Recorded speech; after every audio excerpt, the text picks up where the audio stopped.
It is now 5 p.m. Good evening and welcome. My name is Dr. Kenneth Taylor, and I am serving as the lead hearing officer for this public hearing.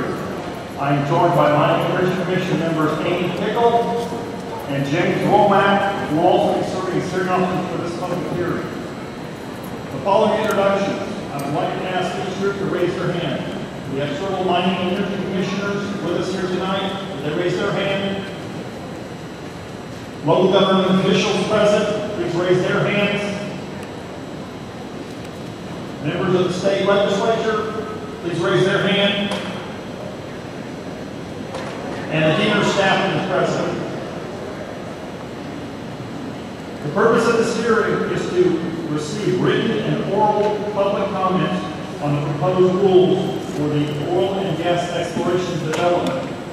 The draft rules were published in July 15th and August 1st editions of the North Carolina Register and are available on the DENR website. There are 4 notebooks with copies of the draft rules on the tables outside the room. There is also a handout with QR codes to provide you with access to the draft rules using your smartphone. This is the one you had out on the table.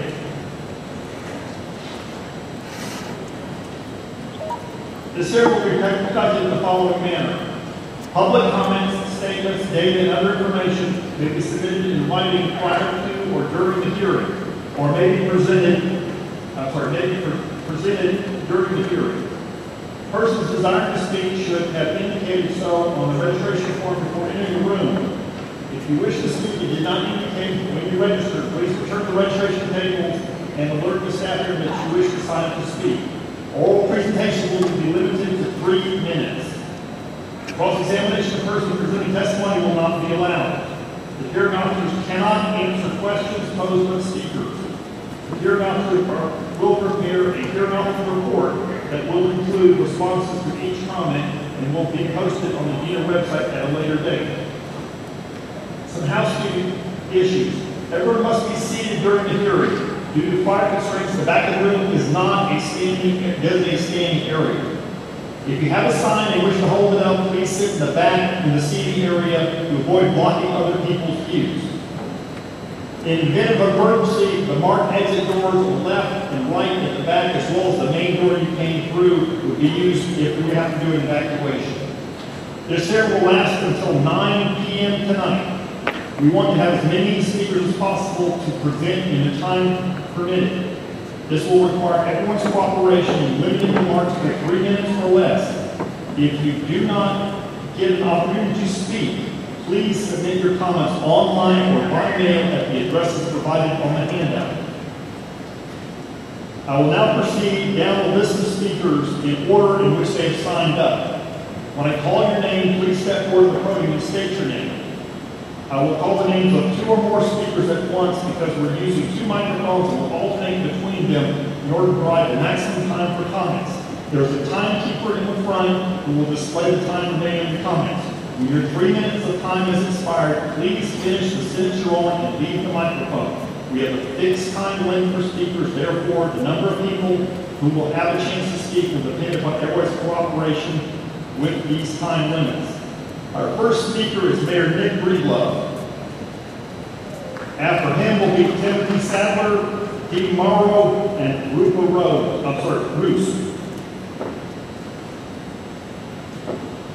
Mr. Breedlove. Thank you. Hello, I'm Nick Breedlove, and I'm the mayor of Webster, North Carolina. On July 2nd, we unanimously passed a resolution opposing hydraulic fracturing, and several area towns followed suit. I grew up here and have a vested interest in protecting the environment in a place that I'm fortunate enough to call home. We undoubtedly live in the most beautiful part of the state, and for that matter, the most beautiful state in the country. Here we have a wealth of natural waterways and outdoor resources. It's up to us to be good stewards of the environment, not just for this generation, but also for those to come. There have been countless cases of water contamination and pollution near fracking sites. The process injects toxic and carcinogenic chemicals into the ground. Our state has criminalized disclosure of these chemicals, making it impossible to tell whether fracturing pollutes the environment in the communities it's done in. Many of those chemicals are toxic to humans and wildlife. Fracturing wells almost always leak over time, and it only takes a small amount of these chemicals to poison millions of gallons of water and do irreparable damage. Sometimes in as little a quantity as a few parts per billion, these chemicals render water toxic and/or lethal. I've heard proponents tout job creation as an upside of fracking. What's the point of giving a person a job only to ultimately poison the community that person and their family lives in? Both I and my town board would ask the MEC not to destroy our environment by fracking in North Carolina. Fracking has become a political issue. I would ask that you take politics out of it and do a careful, independent, long look at it. I would also ask that North Carolinians' health and welfare, not just for now, but for years to come, be put first. We only get one shot at this. I thank you for inviting and listening to our feedback today.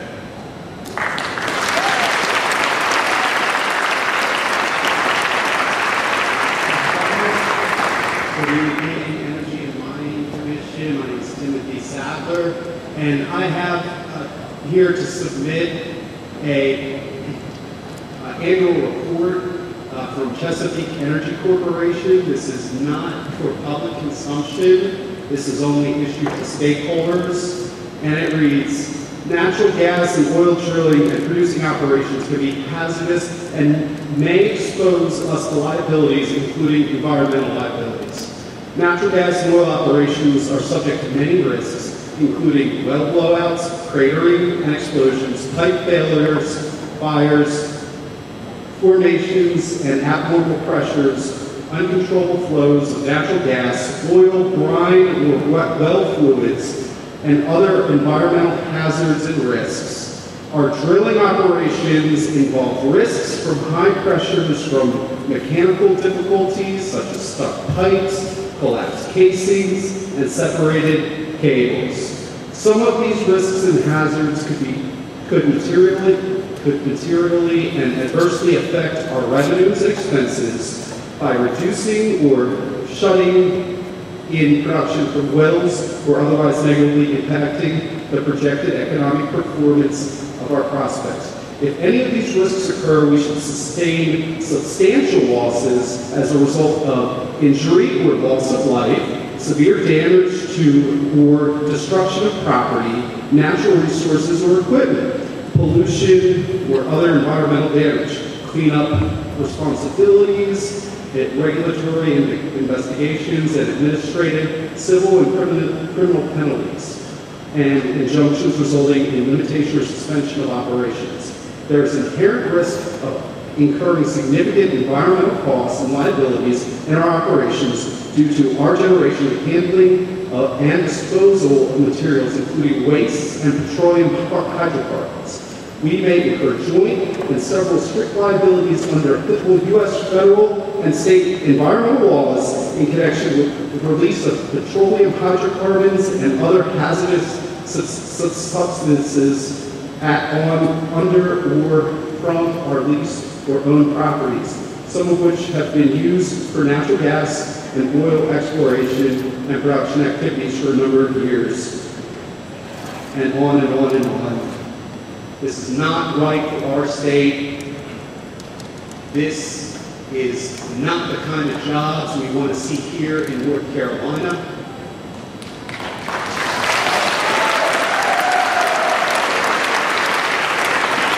Please, when you go home tonight, think about the families and neighbors that you'll potentially be putting in harm's way. I strongly urge you to put the best laws we can have in place. Thank you.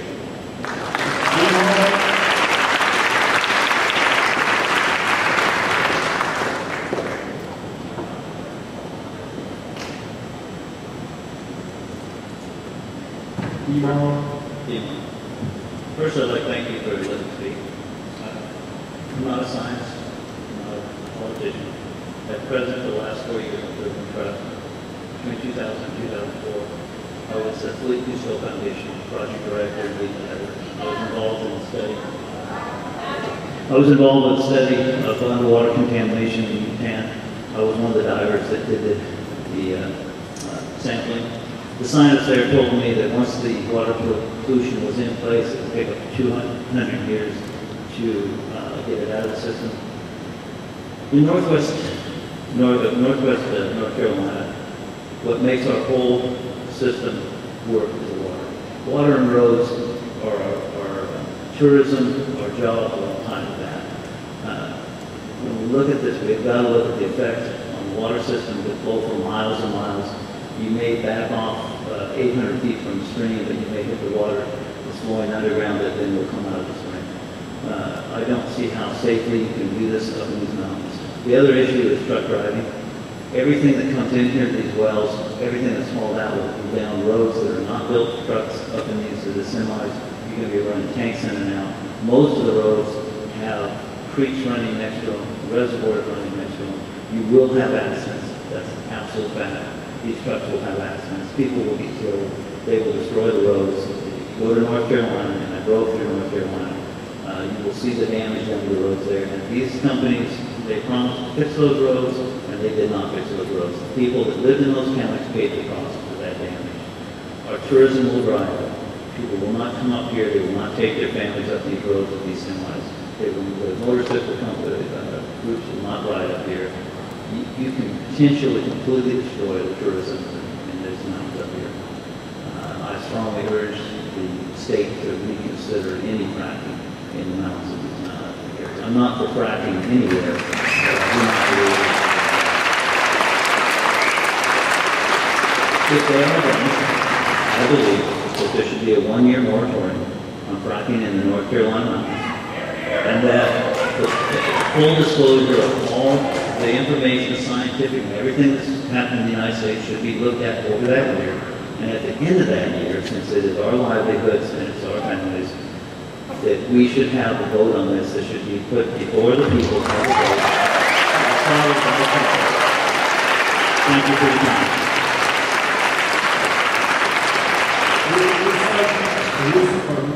Bruce, thank you.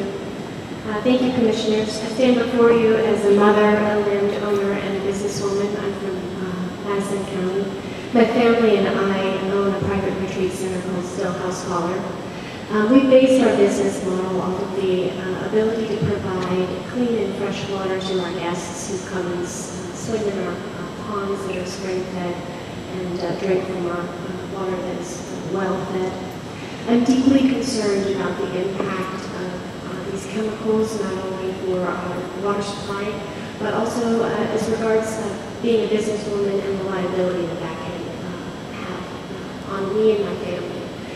I think that if the Commission is to enact allowance for fracturing, which I am strongly against, I would expect that you would provide some sort of conservative regulations that would protect us landowners and us business folk who are potentially not going to be able to know what chemicals to test for. At the end of the day, allowing fracturing, especially with undisclosed chemicals, you are undermining our ability to provide safe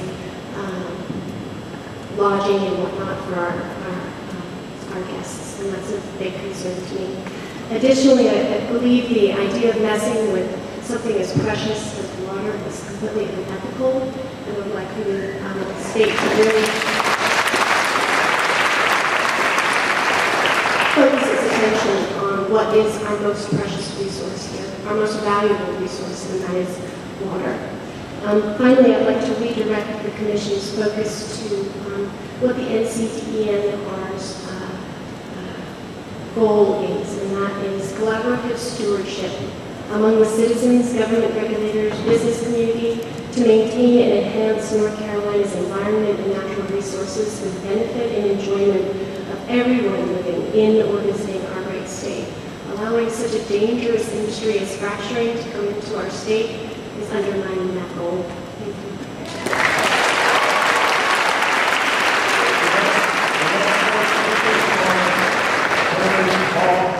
Stephen Synchronicity, David Alberson, and Carolyn Douglas.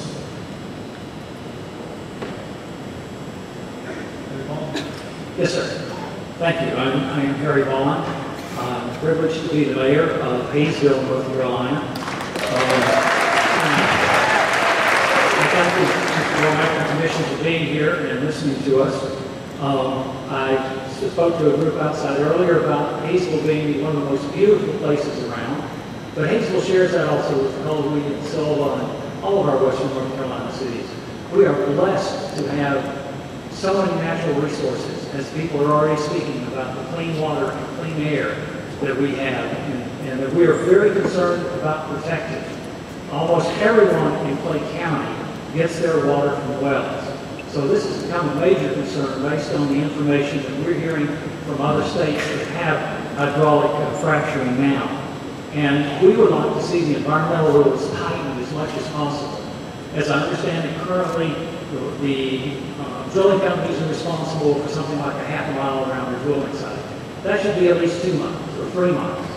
And my premise is, if they are seeing all kinds of publicity on TV, that this is a safe process. And our legislatures are saying it's a safe process. So if it's a safe process, there shouldn't be any problem about you making the regulations as strict as possible. And that's what I'm here to encourage you to do. Because no one here wants to trade their clean water for money. We keep hearing jobs and money, but you can't buy your health. So we do not want to see that.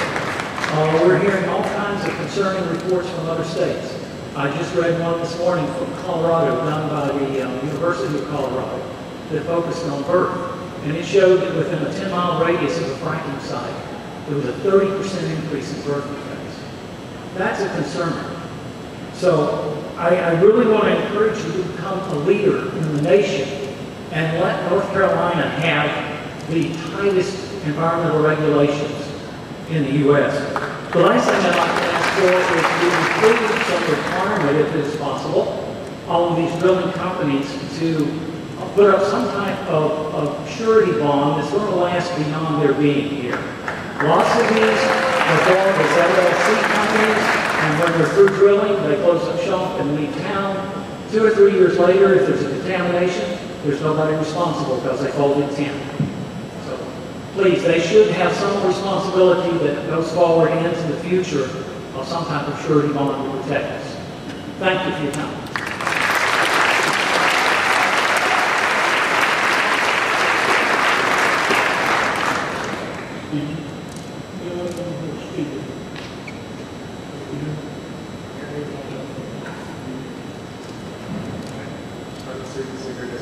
Thank you for organizing this conference.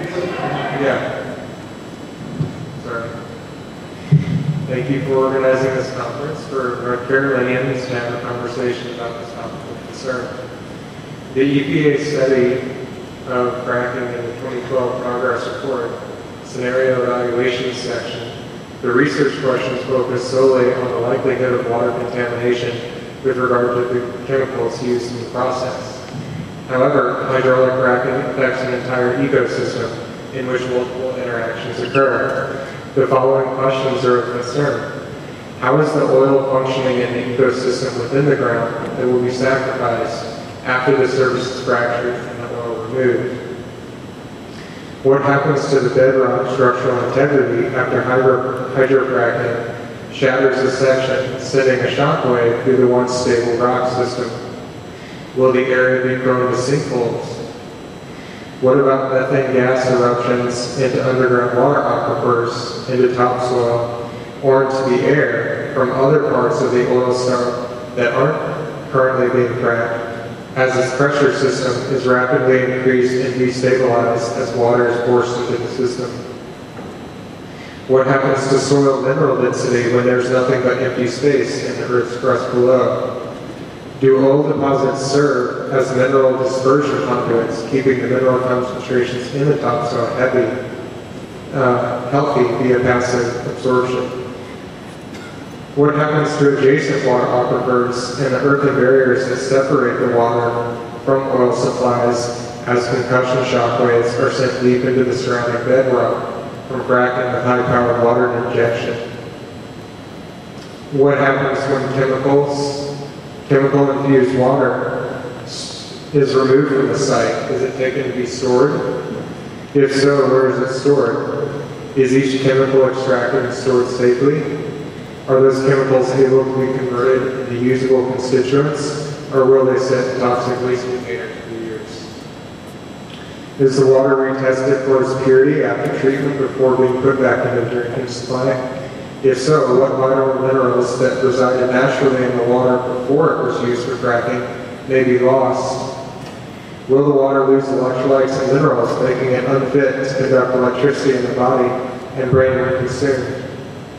When the Pacific coast is currently seeing droughts due to the rate of carbon emissions, creating concentrated heated air systems, disrupting the water precipitation cycle, and the population is considering pumping and refining ocean water for the process that produces net energy loss, why are we considering subjecting a soon-to-be scarce resource to abrasive chemicals to collect more carbon emissions?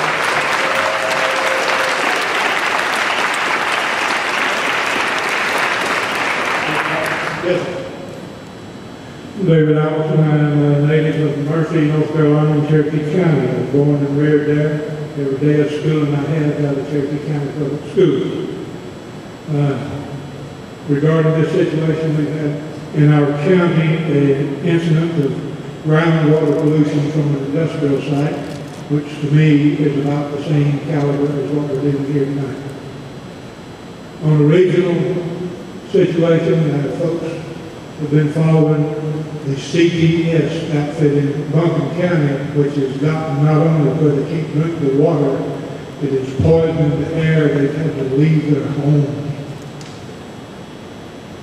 Anybody, you can catch up on this if WLOS, and I'm pretty sure the Citizen Times will have it in their archives. As late as this morning, one of the residents was on TV lamenting the fact that he was paying taxes on a house he couldn't live in. And further along the way, as a young man, I went off, answered a call in my country, spent a couple of years down at Camp Lejeune. Fast forward 41 years, I got some good news. They sent me home with a dose of leukemia kicking off of me. And this, how long did it take to work on you? 41 years. Without me, look at NBC had a special that they ran on the thing, Semper Fi, you have to drink water. How many more of us? And how long will it take for it to show up in you?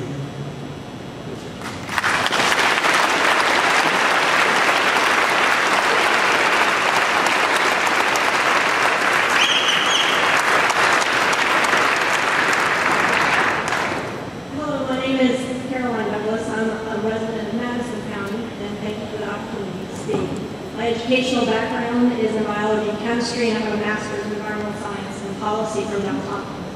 I'm here today as a concerned citizen regarding the North Carolina oil and gas regulations and rules, and specifically would like to address points related to environmental impacts, protection, and remediation. Related to water, my concerns are on the consumptive use of water, such that the amount of water used for fracking from local sources should be restricted in their permits. All violations of rules need to require a monetary fine that is significant enough to deter violations. Most sensitive lands, including critical watersheds and wetlands, must be completely off limits to any fracking. The potential discharges to surface waters need to have a larger buffer zone. Regarding wastewater, all wastewater from fracking must be contained in enclosed tanks, not open pits. No wastewater should be allowed to be shipped and imported from other states to North Carolina for treatment or disposal. Regarding contamination and remediation, fracking companies must be required to pay for water supply testing, including investment in the testing required by landowners that are affected. Testing for baseline water quality data must be required for all water wells within a mile of the gas well heads before any of this type of activity starts, so you know what it is that's happening with our groundwater. Regarding air emissions, draft rules need to address and limit air emissions from fracking. Other environmental concerns that I have regard our unique terrain with slopes and landslide issues, and I don't believe those are addressed in regulations. Lastly, I would like to remind the panel of Article 14, Section 5 of the Constitution of the State of North Carolina, and that it may guide you for wisdom in the promulgation of the final rules. And it states, "It shall be the policy of this state to conserve and protect its lands and waters for the benefit of all citizens."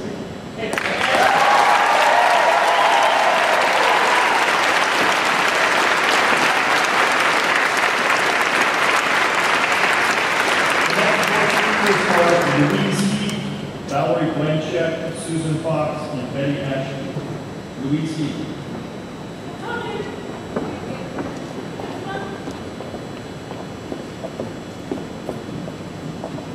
Hey, I'm not going to thank the NEC for being here because it's our right as the people in the Constitution to speak. So I'm not going to thank them for talking time because we the people have something to say. So first of all, for my 3 minutes, I'm going to talk about what we want. We want unannounced reviews and inspections by DENR. We don't want them to let these people know that they're showing up. It's like a drug test. You tell them you're going to be drug tested, woo. They're going to be clean. Okay, so we want unannounced inspections, number 1. We want records kept for a minimum of 50 years, not 5 years. To realize that health impact. We want no wide range variances on regulations. We don't want favors given out to criminals that are fracking our land. We want set regulations. We want no viable timeline for corrective action. We need serious immediate penalties for violators of strict regulations, the strict regulations we want. We want a set minimum level of non-compliance penalties. That means when you don't comply to the set rules of so-called safe fracking, I'm going to say right now, there is no safe fracking. I want a moratorium. But if we can't have a moratorium right now, we the people are going to fight for that. We want strict set rules. Non-compliance penalties are required suspension or revocation for non-compliance, falsified information, and erroneous permits. We want well bores, a minimum distance of 1,000 feet from drilling unit boundaries, higher setbacks for homes, roads, and waterways. What is North Carolina known for? Our beautiful waterways, our hot springs, our waterfalls. People come from all over the world to see our beautiful western North Carolina. And I'm Cherokee, and I'm telling you, the Cherokee, there are no boundaries. Tennessee, Kentucky, North Carolina, there is water that flows underneath the earth like blood in your body. There's no boundaries. Oh, the blood's going to stop here. Oh, the poison's going to stop here. It moves through the water, and it affects us all. And it is our human right, and as a Cherokee Nation person, I'm going to say it is our right for clean water, clean food, and clean air.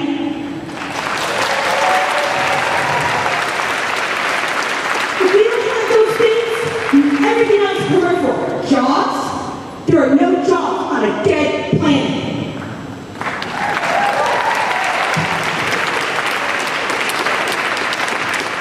Moratorium.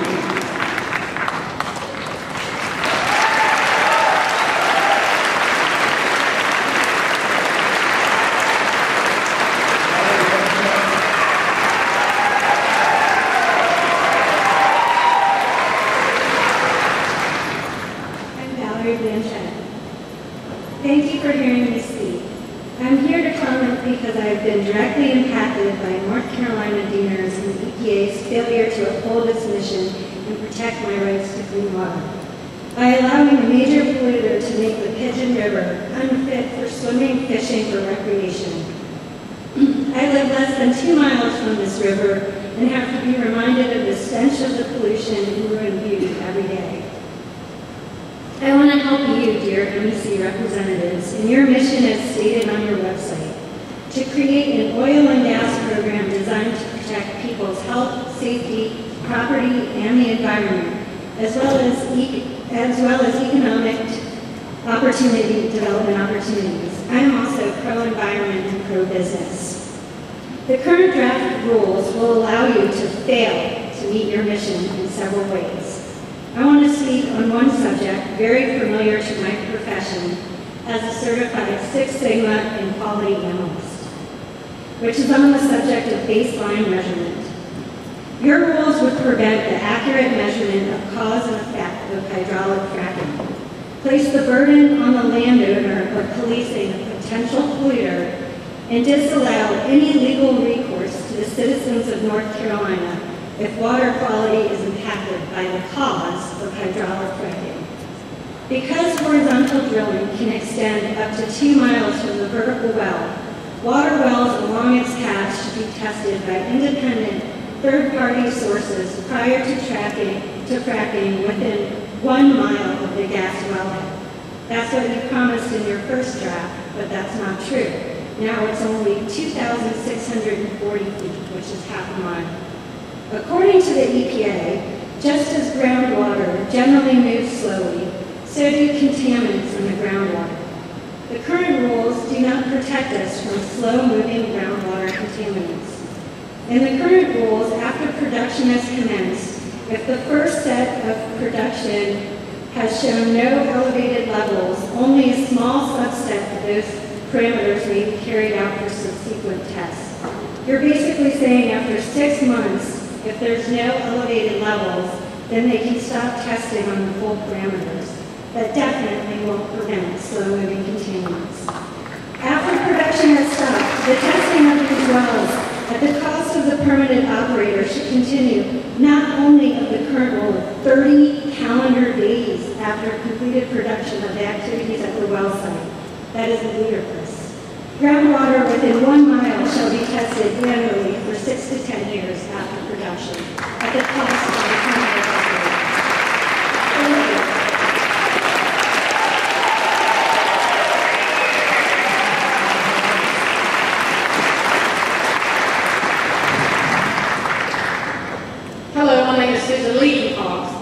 And I'm an enrolled member of the Eastern Band of Cherokee Indians, and also a native of Swain County.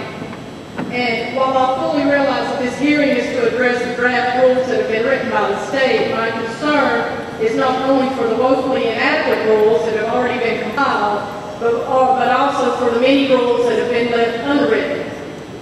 I've heard in several forums that the rules for North Carolina are some of the most stringent in this country. However, I would have to disagree with that. There's huge gaps in these rules, and I don't know if that's by accident or design. Knowing how this bill was ramrodded through without due consideration for what the people of North Carolina wanted. And after hearing Mr. Cormack and Mr. Davis speak the other night in Franklin, I would venture to guess it was by design. So I'm going to spend my time addressing the areas that are not mentioned in these rules, and my request is that these areas be fully and completely spelled out in the next draft, and that be brought to the people of North Carolina. The rules do not address eminent domain, forced pooling, split estates, how landowners are going to be compensated for diminished property values due to fracking on the neighbor's property, how and who are going to compensate landowners for contamination to their land, their water, their air due to fracking on the neighbor's property. Who's going to compensate a landowner, and how's that going to be, what level is that going to be determined at for a landowner who ends up with an unusable well? And how's that compensation going to be determined? The rules do not address control or monitoring of toxic air emissions from fracking sites, in particular methane gas or burning off of excess methane.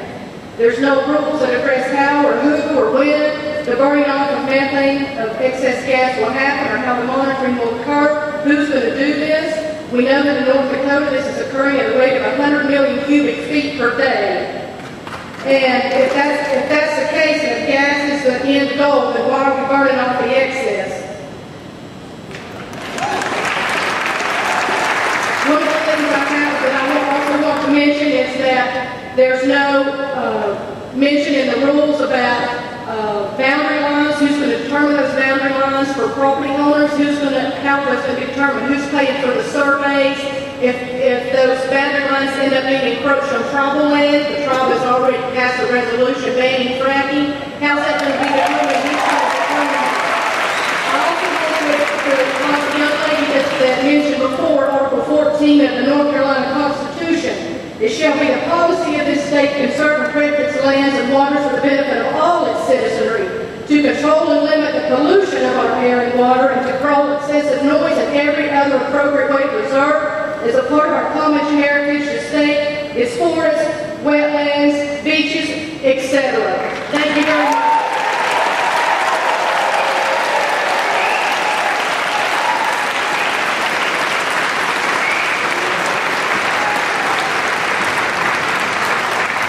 Hello, Susan. I spent a long time trying to decide how to encapsulate the absolute worst thing that's ever happened to North Carolina into 3 minutes. It's next to impossible, but very quickly I'd like to address the issue of enforcement. I went to the meeting that the Mining Commission Forum put on in Franklin about a week ago. And Mr. Womack stood there and said, we have just created the best fracking rules ever. And it's like deja vu, because every one of the 32 states in the Union that has fracking claims the same thing. And they all seem to suffer from the same problem. You may create the best rules out there, but there's absolutely zero enforcement. These people know that they can do anything they want to us. Oh, I'm going to get a $10,000 fine, but I'm going to make $300,000. Now, which do you think they're going to pick? If they can save themselves $500,000 by re-injecting toxic fluids into that well, what's your $10,000 fine going to mean to them? We need to at least have it set up so that when they violate a law, that the fine is 10 times the amount of the money that they saved by violating that law. We also need to make them pay for an independent enforcement.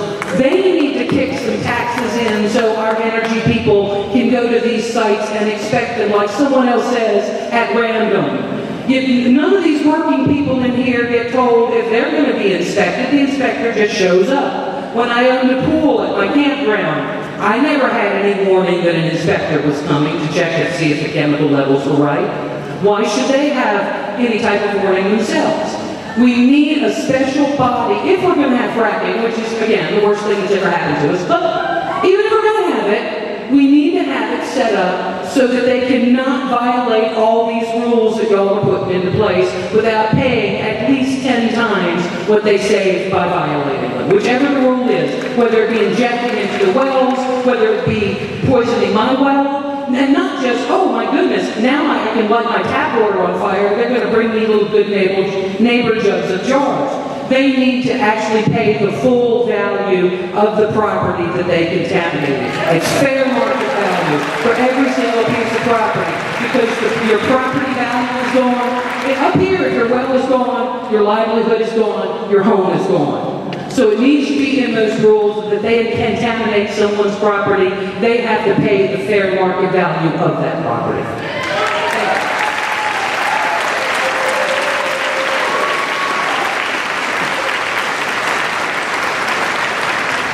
Our 13th speaker is Kathleen Kilmer.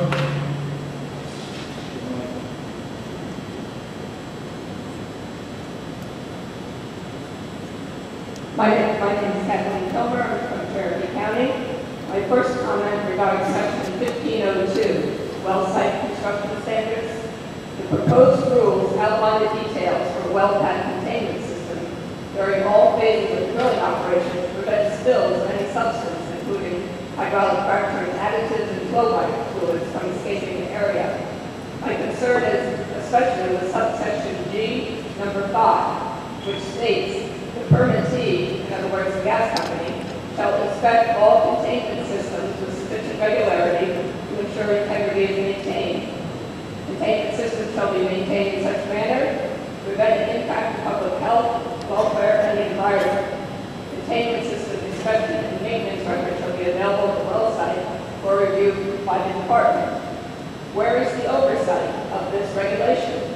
There is no allowance for independent, non-industry inspectors of this important issue. Allowing self-inspection by the industry is a disaster waiting to happen.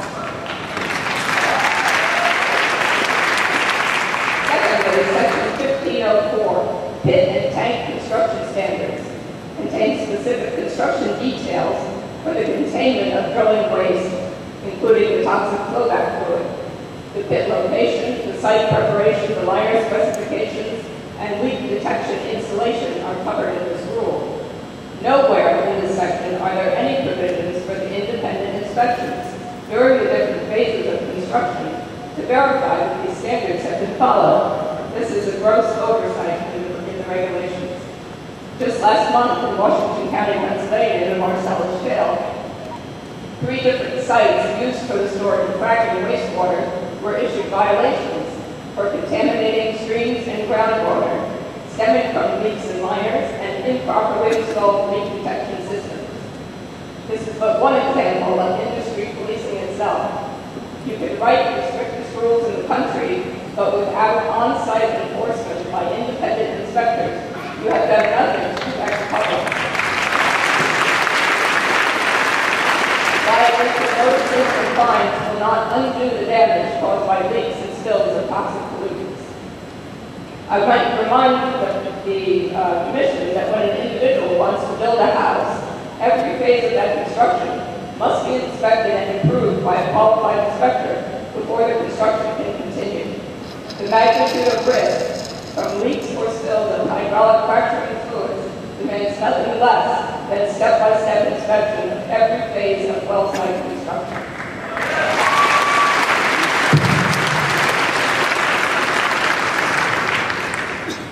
Our next 4 speakers are Amy Adams, Donna Dupree, Sarah Kellogg, and Julie Mayfield. Amy Adams.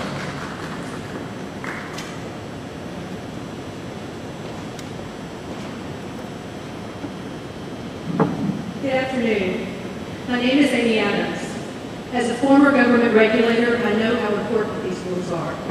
Once finalized, these rules are the binding agreement between industry, DENR, and our communities.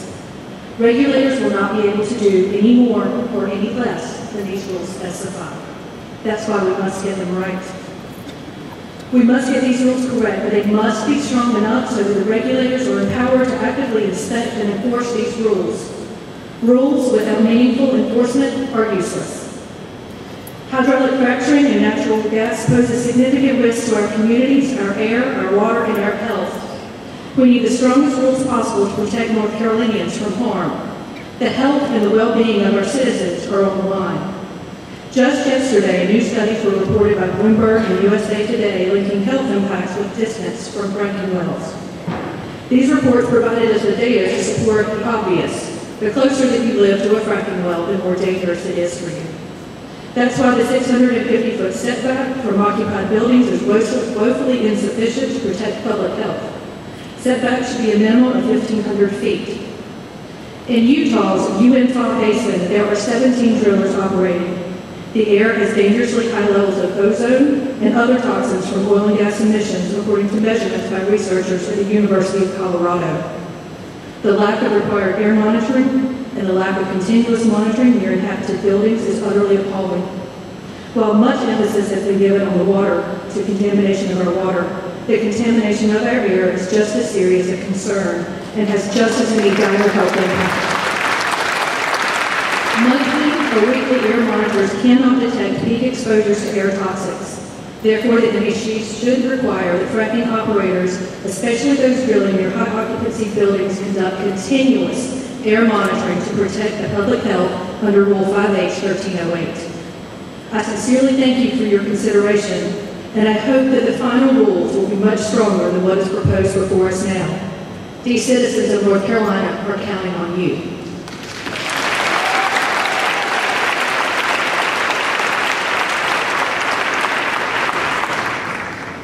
Donna Dupree, resident of Jackson County.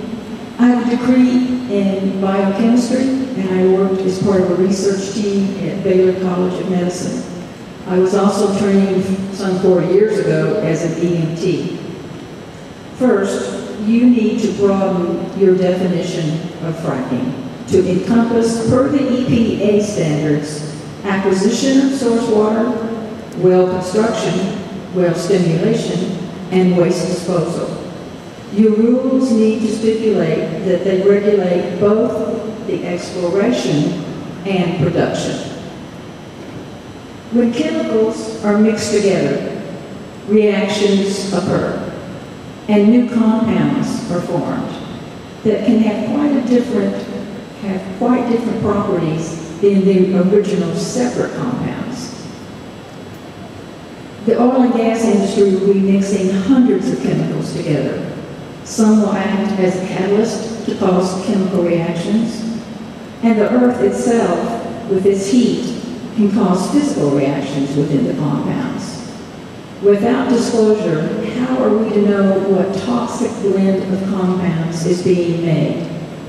Mr. Womack would have us believe that the chemicals can be found, some of the chemicals can be found underneath our kitchen sinks and won't harm us. But we don't drink the chemicals from underneath our sinks. We don't eat it. And we don't deliberately inhale them either. We require an easily accessible website just for North Carolina, not part of FRAC Focus.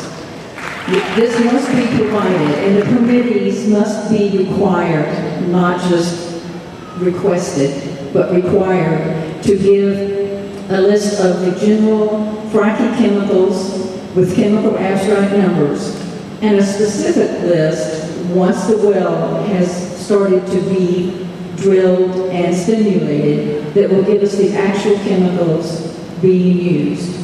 And there must be no requirement of well number or location to call up the information. Concerning information given to emergency responders, you know that they have to go through hours of training.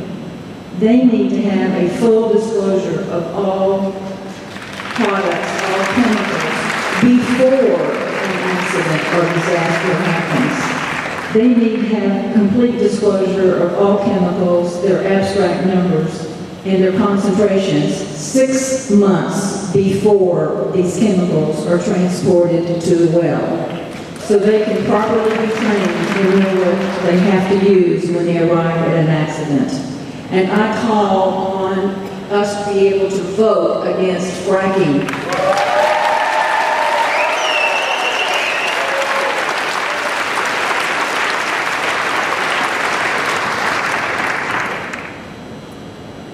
Good evening, my name is Sarah Kellogg. I've been living in North Carolina my whole life. I've always appreciated the water resources in this state. As I look out on the drought forecast for the country, I see that droughts are becoming more persistent and rampant, and I'm sure in this time of climate uncertainty that's not going to change. So, water is becoming an even more precious resource, and as I'm sure you know, water is necessary for life, though natural gas is not. And the fracking industry uses millions of gallons of fresh water that would have otherwise supplied drinking water to homes, irrigated farmers' crops, and watered farmers' animals. To me, the trade-off of precious fresh water that serves everyone for a boom and bust economic game that will only benefit a few is short-sighted, unreasonable, and frankly unethical.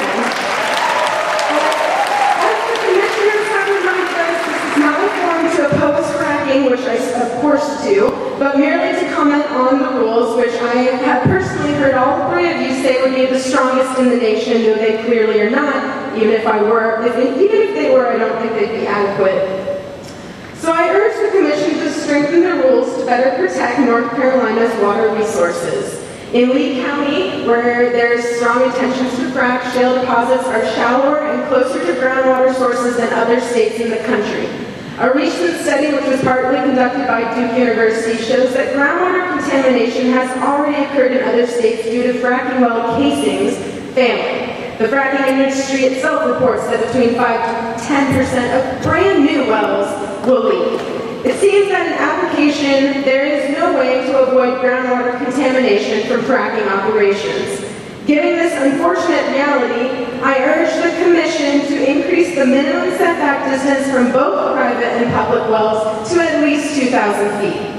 In order to protect our surface waters, which throughout much of North Carolina provide a backbone to local economies that depend on clean surface water for tourism and agriculture, storage of fracking fluids in open pits should be banned. We really don't want another coal ash disaster like the Dam River spill. And the rules should require all wastewater wastewater be stored in watertight tanks placed inside secondary containment structures. Additionally, I urge you to please revise the rules so that it bans surface discharge of treated fracking wastewater. North Carolina has no regulatory framework to deal with those kinds of discharges and no treatment facilities currently in operation. And I would also encourage you to increase the setbacks from drill sites and wastewater tanks. Let's just say 1,000 feet from all surface waters, including intermittent streams. 100 to 200 feet is woefully inadequate. Thank you, and I depend on you to please protect us and our water.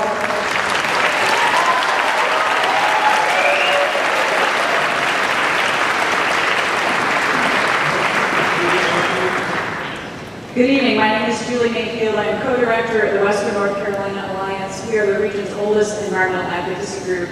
For 32 years, we've been marshaling grassroots support to keep our forests healthy, our air and water clean, and our communities vibrant. I first want to thank you and the Deer staff for responding to our request for this hearing. That shows a commitment to public input, which I hope continues as you consider the many comments you've received over these last several weeks. The Alliance will be submitting formal written comments, but I'd like to make a few points here as well. The Western North Carolina Alliance was founded in Macon County over an issue similar to fracking, that being a proposal by the U.S. Forest Service to allow leases for oil and gas exploration on our national forests. Our founder, 64-year-old grandmother Esther Cunningham, organized her friends and family to fight these leases, which threatened to blanket the national forest.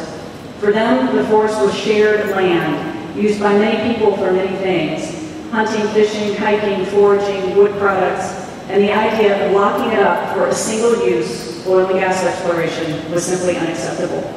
Much of our work today is the same. We aim to protect our common natural resources from those who would monopolize or sacrifice them for private gain. We do not want fracking in these mountains. The risks to our economy, communities, pristine streams, pure groundwater, and rich forests are much too high for whatever short-term gain might be had by out-of-state energy companies. But the question today is not whether the state, can craft rules and regulations that will protect these common resources and the people who stand to be impacted by fracking. Given the problems and controversy around fracking across the country, many of us suspect that is in fact not possible.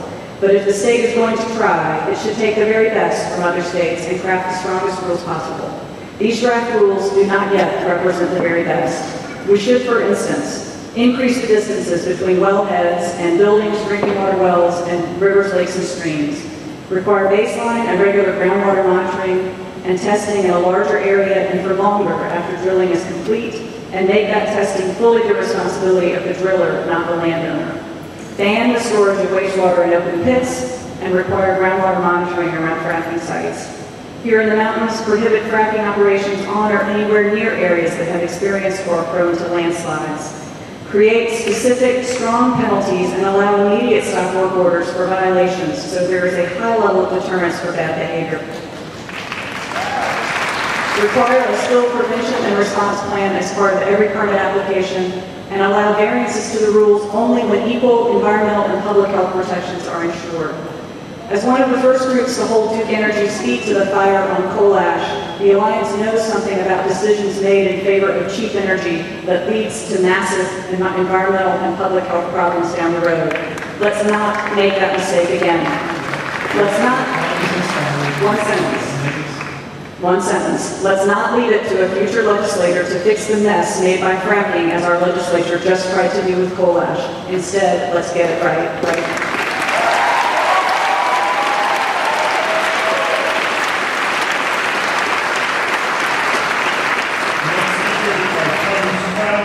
Sally Morgan, Sarah Martin, and Sabrina DiCarlo. Thomas Crow. My name is Thomas Crow. I live in Tuckasegee. Spent my boyhood in Graham County, and I've lived in Jackson County for the last 30 years. I'm here tonight to deliver a statement by Hillsborough poet Michael Revere. It was written and transcribed by myself, dictated last night by phone. He's not able to be here tonight because of family commitments, but he wanted his sentiments heard by this committee. He sent a poem. It's called Stop the Frackers. Rather be a Carolina cracker than a 21st century friggin' fracker. The 11th commandment, thou shalt not frack in holy Smoky Mountains. Do the aging, self-centered Woodstock horde want to generate 1 trillion billion gallons of highly toxic wastewater that fracking will create? Water that can never be rendered clean. Water that will poison everything felt and seen. Leaving future generations a wasteland to call home, and with nowhere left to roam. From human beings to elk, bear, fox, and coyote, to bee, eagle, earthworm, and native trout. This potential impending disaster is what love of money is all about. Dead, motionless black water in Tuckasegee River. Fontana Lake, a stagnant, smelly cesspool covered with quilt of deformed radioactive insects. French Broad River, gone. Forest rangers dressed in self-contained spacesuits. Smokey the Bear in intensive care unit. Mother Nature being ravaged by new wave of cancer while profit lords scream and scheme. Sell the future now is the final correct answer. All folk that love southern Appalachian mountains must unite in nonviolent protest and civil disobedience to protect, treasure, and preserve life's worth and this small patch of paradise on planet Earth. Pray that the Eastern Band of Cherokee Nation will outlaw fracking on their reservation. We must all stand together, else our children and grandchildren will inherit hell's unearthly weather.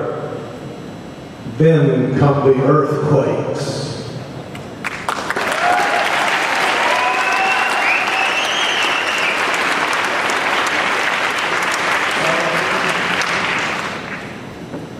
Hi, I'm Sally Morgan with Clean Water for North Carolina, and I'm a concerned citizen of Buncombe County. I would like to address the Mining and Energy Commission on financial assurance and bonding rules. The draft rules for bonding fall short of protecting the people and resources of North Carolina. In fact, they fall so short as to constitute a subsidy for the industry and potentially encourage the least scrupulous and undercapitalized operators, known as wildcatters, to come to our state. The lack of sufficient bonding means that there would not be enough to compensate families for the damage to land and water, or to treat injured workers, or ensure that the public will not end up shouldering the costs of accidents, leaks, and spills. This also encourages operators to undertake risky operations because they know there will be little or no consequences. The inadequate level of bonding set in the draft rules does not ensure safe well closure. The current requirements of $5,000 plus $1 per linear foot falls spectacularly short of requirements in most other states, and even the industry's expected costs of $80,000 per well or higher. As an example of a higher bonding requirement, the funding study group recommended $27 per linear foot, which would be $81,000 for a vertical 3,000-foot well. And even that is a very low estimate, as far higher closure costs can be anticipated if the well experiences any cement failures or other problems.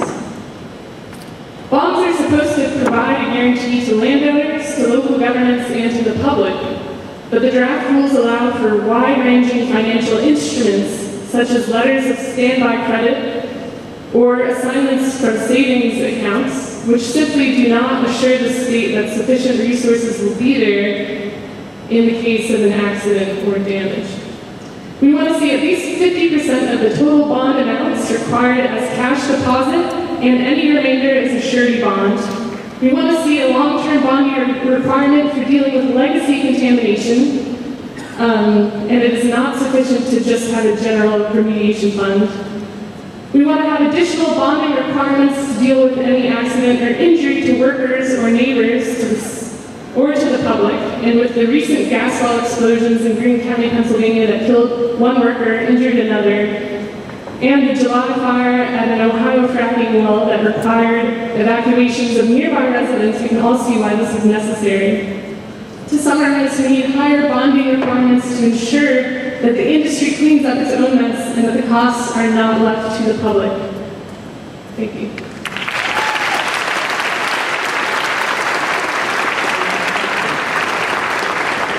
My name is Sarah Martin. I teach environmental biology at Haywood Community College. I also work in the field of underground storage tank remediation and have experience with tracking and treating underground contamination of both soil and groundwater. I'm from Eastern Kentucky, an area of the world where the fossil fuel industry has ravaged the land and ruined the long-term sustainability of the economy. Fracking is going to bring jobs and stability to this area. By that reasoning, Eastern Kentucky should be wealthy and full of jobs. Not one of the areas of the country with horrible unemployment problems, terrible social issues, drug issues, and a multitude of other issues that are caused by this industry that does not care for the people who live in the areas where they practice. Inspections must be done by the NCDN, and they must be announced to unannounced to the fracking companies. Expecting companies to self-regulate would be like expecting my students not to cheat if I left them with their tests and told them to be honest. And then when I announce to them I'm coming back and saying, I hope no one's cheating, you must impose stiff sanctions for rule violations that will deter cheating. And records of these companies must be kept long enough for us to be able to substantiate any claims of non-compliance. This includes records of the disposal of wastewaters. We cannot prove that these waters are disposed of properly without adequate records. These companies have dumped wastewater on dirt roads and farm fields in Kentucky, and we cannot allow this to happen here. I personally know one man who quit his job because he was told to spray wastewater from a fracking well on a dirt road to keep the dust down.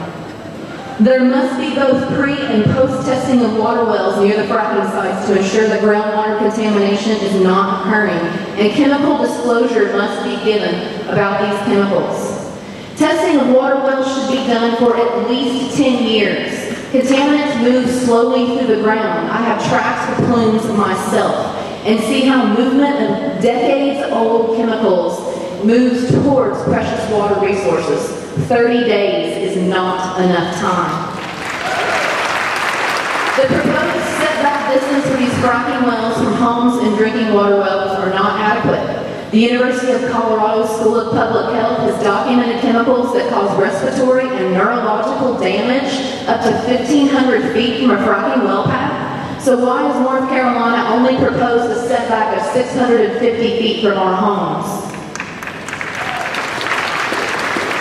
Western North Carolina's most important natural resource is the beauty of our area. 20 years of profit is not worth an eternity of chemical pollution that will affect one of our most powerful revenue sources. We must regulate the industry of fracking.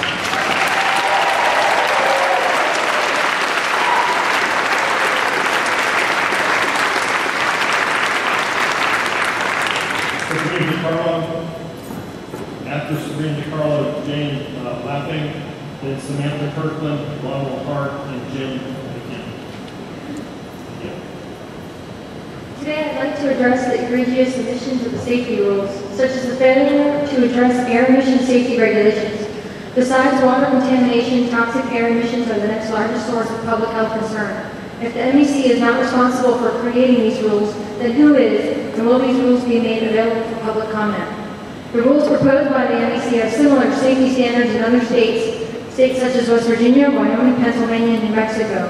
Each of these states have proven cases of water contamination from fracking. From New Mexico's over 421 cases to Pennsylvania's recent report of over 240. In another study done by researchers at the University of Texas at Arlington, they found that 30% of wells near fracking sites had toxic levels of arsenic in them. Are these same numbers of failures from other states considered an acceptable loss here in North Carolina? It's not if these rules will protect us, it's what happens when they fail, so we know that they will. The safety rules mention that if a a well is contaminated by the company, that the company is liable for remediation of water source. But there are two issues. One, how can you prove liability for remediation if the chemicals are not disclosed? And two, the rules are not specific enough about the details of the remediation, nor the length of time the company will be responsible for the potentially permanent damage. Once fracking wells go in the ground, they are that, permanent. The MEC's rules do not address this permanency. They do not account for the long-term safety regulations that would be needed to permanently monitor and maintain them, nor who would be liable for any damages or leaks. It makes no mention of liability or fiscal responsibility in the next 10, 20, 30, 50, or 100 years. Who will be responsible? Yet another egregious omission by the MEC's proposed safety rules. While remediation practices exist, they are currently inept at fully reversing the damage caused by fracking contamination. That, with the fact that there are no rules that appropriately address the permanency of fracking wells and potential future leaks and maintenance, means that until these issues can be addressed, the MEC's proposed safety regulations are inadequate to protect the public health and welfare of North Carolina citizens. The truth is, currently there is no safe way to frack. This can even be seen in the exemptions. Any industry that requires exemption from the Safe Drinking Water Act, Clean Water Act, and the Clean Air Act should be considered fundamentally unsafe. So very different. We all want jobs for ourselves and our neighbors, and we all enjoy using energy every single day. The difference is that we believe that there are cleaner and safer ways to get there, and that fracking is not the answer. That's why, as part of my public comment, I am asking that our state government replace the moratorium on fracking until such a time that there are effective ways to reverse the damage done, and until we have safe, long-term solutions to the permanent remnants of this industry. Thank you.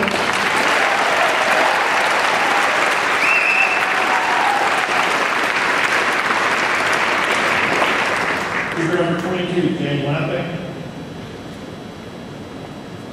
Followed by speaker number 23, Samantha Kirkland. Followed by speaker number 24, Ron Park. My name is Jane Lapping. I am a long-time outdoor enthusiast and a very concerned resident of North Carolina. I am speaking to you today because I love the splendor of the North Carolina mountains, and I want them to remain a beautiful place to live or visit. But more importantly, as a person of faith, I believe that we are called to care for and protect all of God's creation, whether it is the western North Carolina mountains, the North Carolina coast, or the Piedmont.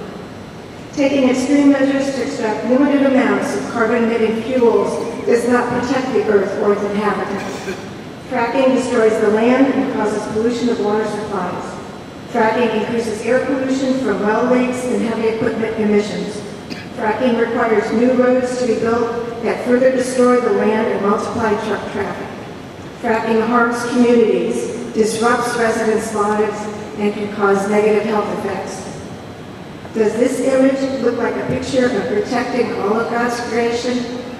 I think not. The question today is not whether to frack, but how to frack. There is no environmentally safe way to frack, and since the General Assembly has decided to allow it in North Carolina, I am pleading with the Mining and Energy Commission to make the rules stronger and more protective. Since there are so many rules and I have so little time, I will focus my comments on chemical disclosure. The fracking process uses huge volumes of water, 3 to 5 million gallons per well, and results in millions of gallons of contaminated water. Chemicals added to the water react with minerals and salts in the rock, causing any recovered water to contain fracking chemicals, oils, minerals, and salts. Less than 50% of fracking water is recovered, and the chemicals must be removed to recycle that water. Water that can't be recycled is usually disposed of in underground wells through injection. With all these threats to contamination of aquifers, municipal and private wells, the public is not allowed to know what chemicals are used in the fracking process.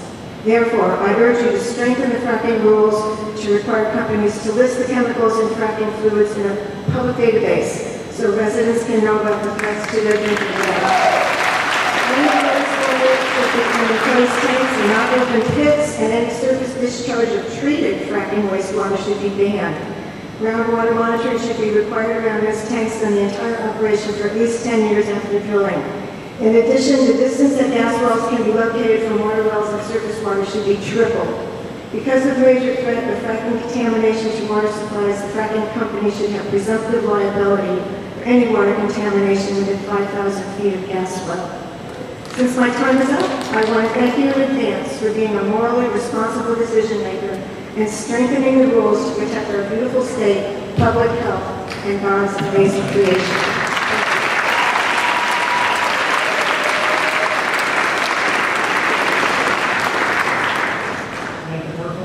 Members of the Commission, thank you very much for inviting us to speak to you tonight. We certainly have very important things to say. I am Samantha Kirkland, a happy resident of Macon County. I own 10 acres of land that is served by a well, and I have 15 animals. So clean water is very important to me.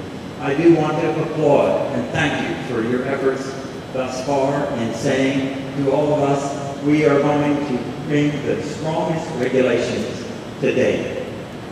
That is a very good motive. However, you're drawing on experience of people who have failed and disappointed. Other states are not successful in their fracking efforts, so your efforts need to be very strong. And to wit, I note 3 areas right now that are weak. Our governor has said we citizens do not matter. He has said we cannot know what is in fracking water.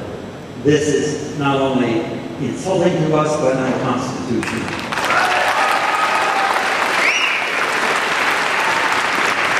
I proposed 3 weeks ago at a town meeting to bring an injunction or a move to impeach the governor to my local residents. I was so inundated with phone numbers and names, I thought, well, I'd really look at this closely. And of course, the very body that would hear an impeachment hearing would be those people with whom the governor is in cahoots, our legislature. So that's not going to be very effective. What I urge you to consider is the constitution of water, of the chemicals that are being brought into this process. If you go into the supermarket, you will notice that any food item has the ingredients listed. It would be very wise of the companies to come forward and list the chemicals that they are putting in the ground. It's the proportions, the sequencing, those would be trade secrets. But we need to know what is going to be on the land that we're going to lease. Secondly, enforcement. You've got to have things that are really meaningful. I don't care about $10,000 fines. I want to see forfeiture of assets. I want to see confiscation. And third, water is our most precious resource. I urge you to put a moratorium on, you can go ahead and develop the regulations and see what the methodologies are that the companies are using, but put a moratorium on any issuance of any permits until they have modernization of their procedures. I want to see things other than water used to frack.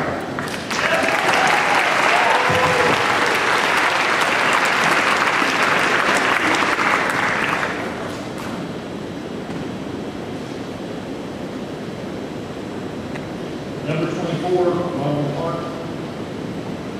Hello, my name is Ronald Parks. I currently reside in New Lebanon, Ohio.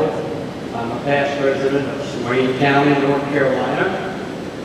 This information comes from Risarlis Drilling News, dated June 30th, 2014. Crews were working to frack a Utica shale well at a scale wheel drill pad in Monroe County, Ohio, around 9 a.m. on Saturday, June 28, 2014, when hydraulic tubing from some of the equipment caught fire. The fire quickly spread to 20 trucks lined up at the pad, burning the trucks, some of them exploding, and creating thick black smoke that billowed for hours. Fortunately, no one was injured, although 25 families living within a mile of the well were evacuated. Climate Progress reported on July 1st, 2014, that the fire likely contributed to fish kill. There was also a reported fish kill in 2007 in a Kentucky creek due to a fracking fluid spill, and a 2009 fish kill in Dunlop, Pennsylvania, when up to 8,000 gallons of fracking fluid spilled. Fracking has also been linked to earthquakes in Ohio. The Columbus Dispatch reported on July 21st, 2014, that the United States EPA report shows that the federal and state EPA had to wait 5 days before they were given a full list of the fracking chemicals the drilling company had on site. On July 24, 2014, WTOV9.com reported the Ohio Environmental Council states that the Monroe County, Ohio well site fire took a week to put out, posed a risk to drinking water supplies, and killed more than 70,000 fish in a 5-mile fish kill. The United States EPA Pollution Incident Report about the fire and its efforts to contain it had these findings. Ohio Division of Natural Resources was present and accountable at only 3 of the first 8 daily field unified command meetings. Also, significant delay in prevention of chemical disclosure at the well site, and that firefighters and emergency responders contended with explosives, shrapnel, and radioactive materials. There was no earlier burn at the well pad. Frack Free America National Coalition reported on January 1st, 2014, that Youngstown, Ohio residents and scientists now know of 109 earthquakes in a place where none were previously recorded before fracking. Thank you.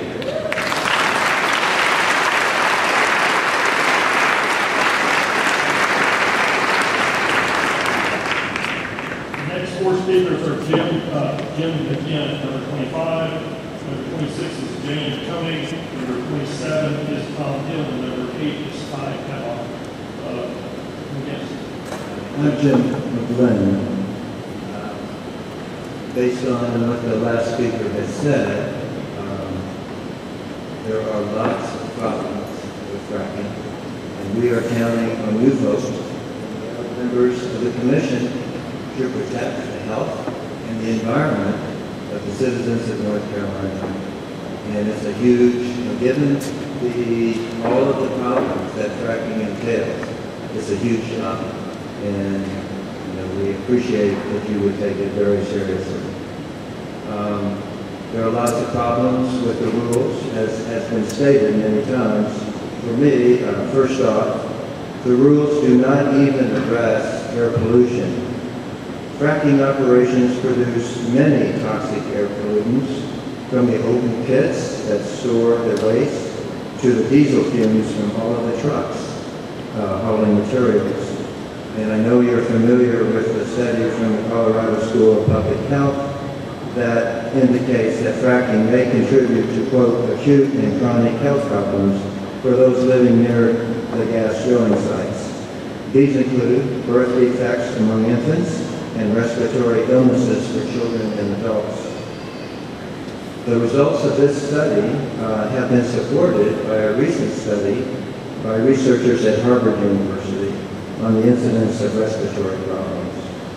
As you know, the research on the effects of fracking is accumulating. I hope you'll keep up with this research and revise your rules accordingly.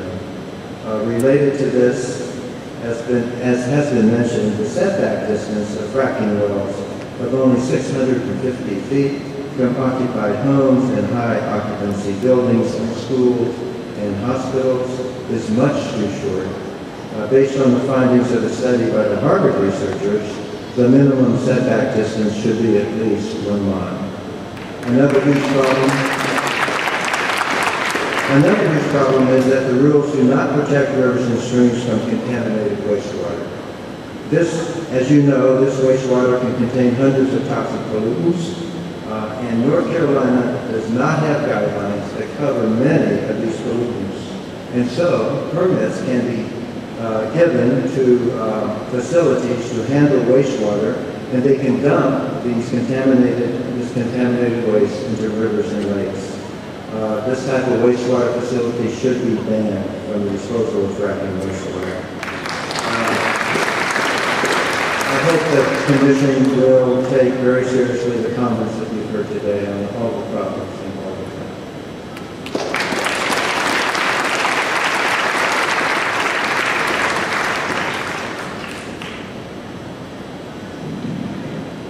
I'm Jane Conway. I'm from Takasiji.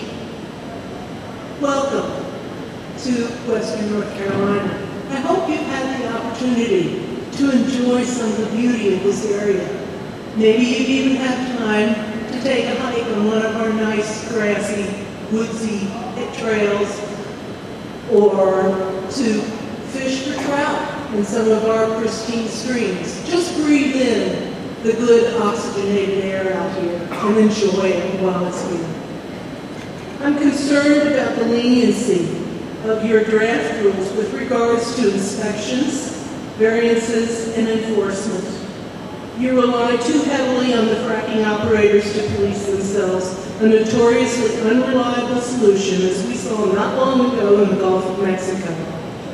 If your budget does not allow for adequate resources to do frequent, unannounced, and thorough inspections, then raise the rates on operators so you can afford it.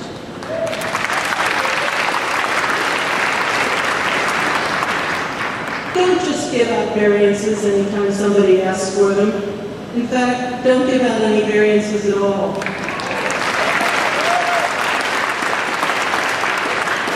Set high standards and require the operators to stick to them. If an operator is found to be out of compliance, you must impose severe and immediate penalties, revoking their license if necessary. There must be consequences for bad behavior.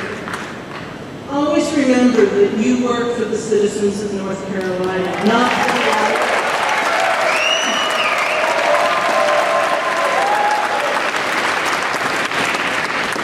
for the out-of-state oil and gas companies. Your goal should be to protect these citizens and the land on which they live. You must not allow the oil and gas companies to descend on our beautiful state like a plague of locusts, destroying everything in sight and then moving on, leaving us to try and clean up their mess. Thank you.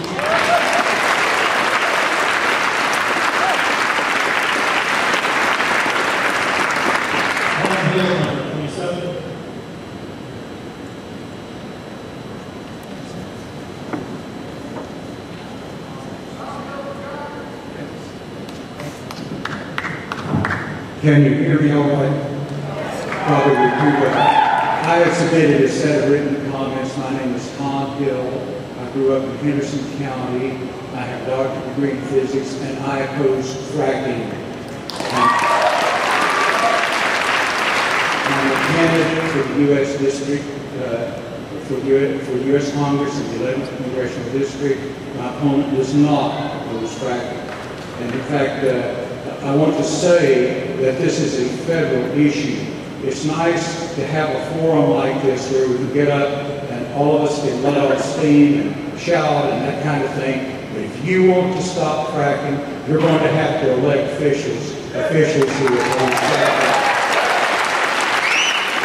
These people up here are just hearing rules and regulations. They're bound by state law. The real problem here is not at the state level, it's at the federal level. In the 2005, the Clean Energy, I get my reference here right, the Energy Policy Act of 2005 was passed, it was pushed by Dick Cheney, and it exempted fracking from the normal rules of the EPA. That's the problem. It is called the Halliburton, it's appropriately called the Halliburton exception, or the Halliburton loophole. We can only stop that if we put people in Congress who will vote to repeal this. Twice the Congress has had measures on the table to repeal the Halliburton exception. Both times it has died on the vine. That's the place to stop it. Even now, the U.S. Congress has just recently passed a House resolution with my opponent's support that limits the right of the power of the EPA to control the clean water. The EPA was trying to pass a rule to define what is meant by the water under the control of the EPA, and what they were trying to do was to stop the dumping of effluents into Lake Erie that contaminated the water. It's mostly fertilizer byproducts, but it contaminated Lake Erie, for those of us who were paying attention last summer, and cut off the drinking water to 400,000 people. So we absolutely must. Got 30 seconds, all right? I feel like I'm outclassed with some of these ladies who have spoken here, but I want to get the message to you that if you want to stop this nonsense, you have to get out and work to elect officials who agree with your point of view.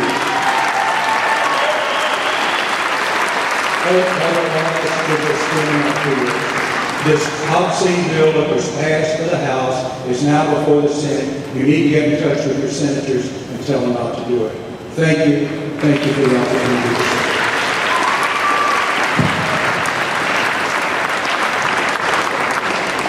I'm Ty Howard, and I am the 28th person to speak against fracking here today. I'm a native of North Carolina, and in fact I was born right up the road here in Cullowhee. As a company owner in the state and frequently hiring, I'm greatly concerned that the quality of life may be endangered here in North Carolina. Talented people frequently move here because of our natural beauty, our fresh water, and a clean environment. So I stand here today asking you to give the recommendation to bring the moratorium on horizontal drilling back. You referred to industry when talking about gas industry, and I recognize that there was a tight collaboration between that industry and the MEC in developing these rules. I ask you to look at the true impact on our full breadth of industry, our rich agricultural industry, or our tourism industry. The people own the industry, and it works for us, not the other way around. The draft rules that we're looking at today have a disturbing number of opportunities for the fracking industry to get out of the violations. They're not the stringent rules that Jim Womack consistently refers to. I would like to speak to the process that has been taken to write these rules and the revisions of these rules. What is troubling to me is the various jurisdictions that the fracking issue falls under and the challenge that arises for the people of North Carolina to derive our political power. The North Carolina State Constitution says all political power is vested and derived from the people. All government of right originates from the people, is founded upon their will only, and is instituted solely for the good of the whole.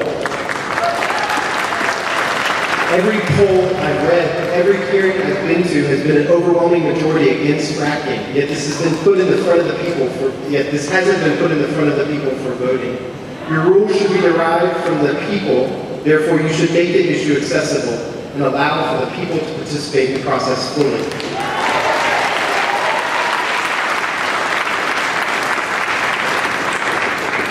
At this hearing, I would expect to talk to the impact on the roads, the impact of forced pooling, air quality issues, fees, and stormwater.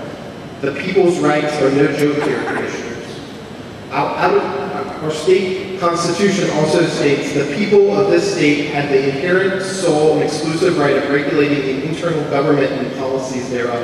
If you truly satisfy the people's civil rights and what the majority of people want, I think we will find the cost of fracking in North Carolina is just too high. Your process needs to be in alignment with the vested power of we the people. Do not forget who you work for and the clamor to pay off from the oil companies. You do not represent them, you represent us, the hundreds of thousands who have spoken out against fracking in our great state of North Carolina.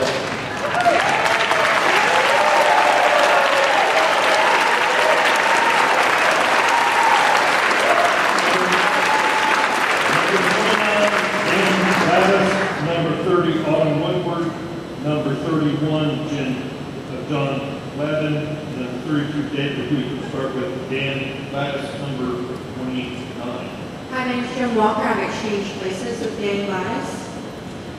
As I said, my name is Joan. I got on there Dan Gladys. I exchanged places with him. We exchanged places to speak. Will you let me speak at this time? It's his turn. He gave me a spot to speak. I'll be really quick, I promise. He's have it in an order, that's what the person signed up on. So that's what we get tickets out to high number on. Are you going to allow me to speak? They invite us this term to speak.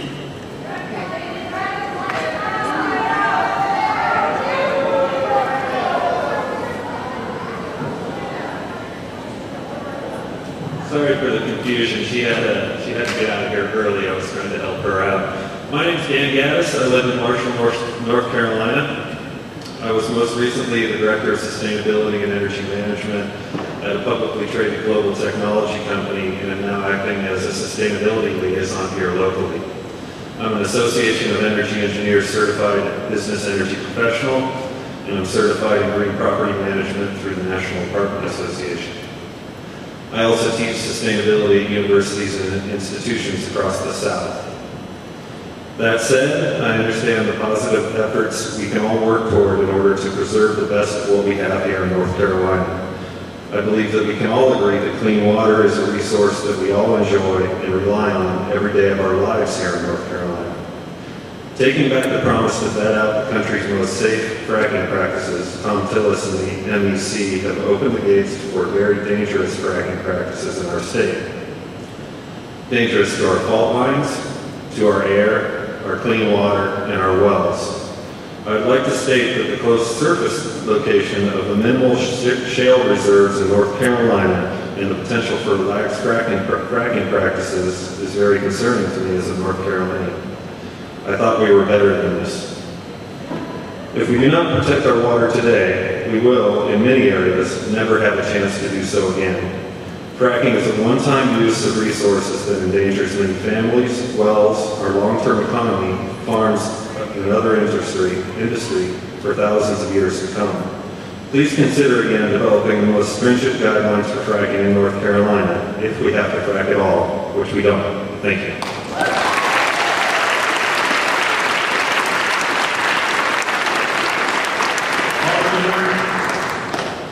Good evening. My name is Autumn Woodward. I grew up in Macon County and earned a master's degree in environmental security. Water is poised to be the hot issue in the lifetime of my generation. Fracking threatens our national security. Full disclosure, this commission is privileging the confidentiality of the oil and gas industry over the health of citizens.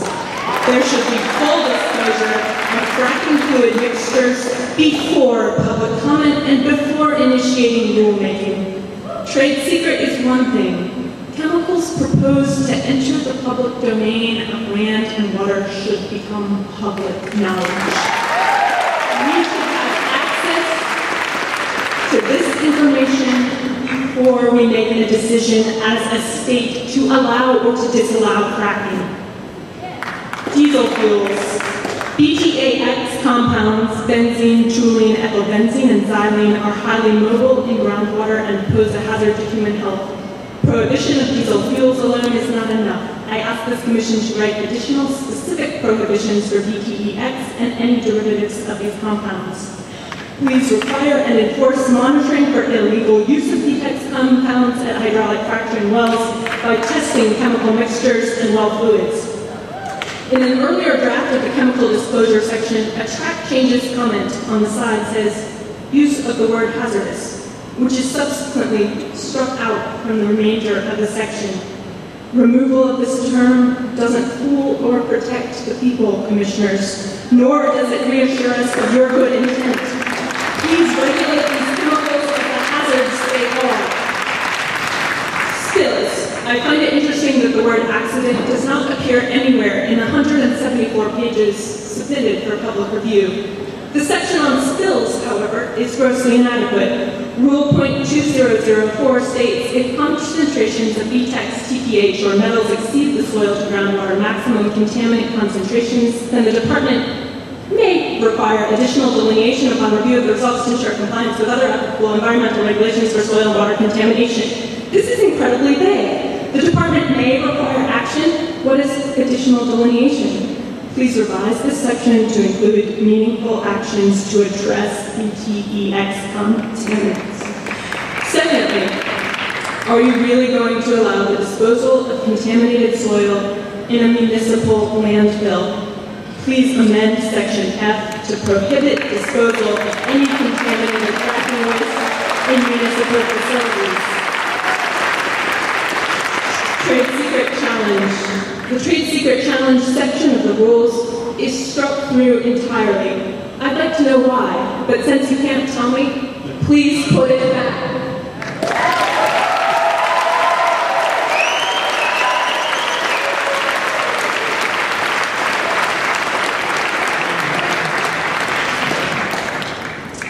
Yes, my name is John Gladden.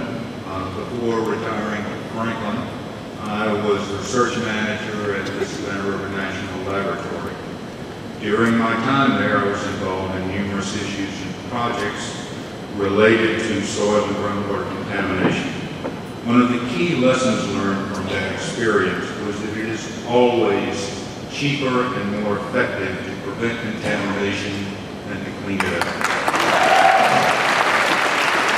There are multiple reasons why fracking should not be initiated in North Carolina, but I will restrict my comments tonight to a subset of the rules concerning water issues.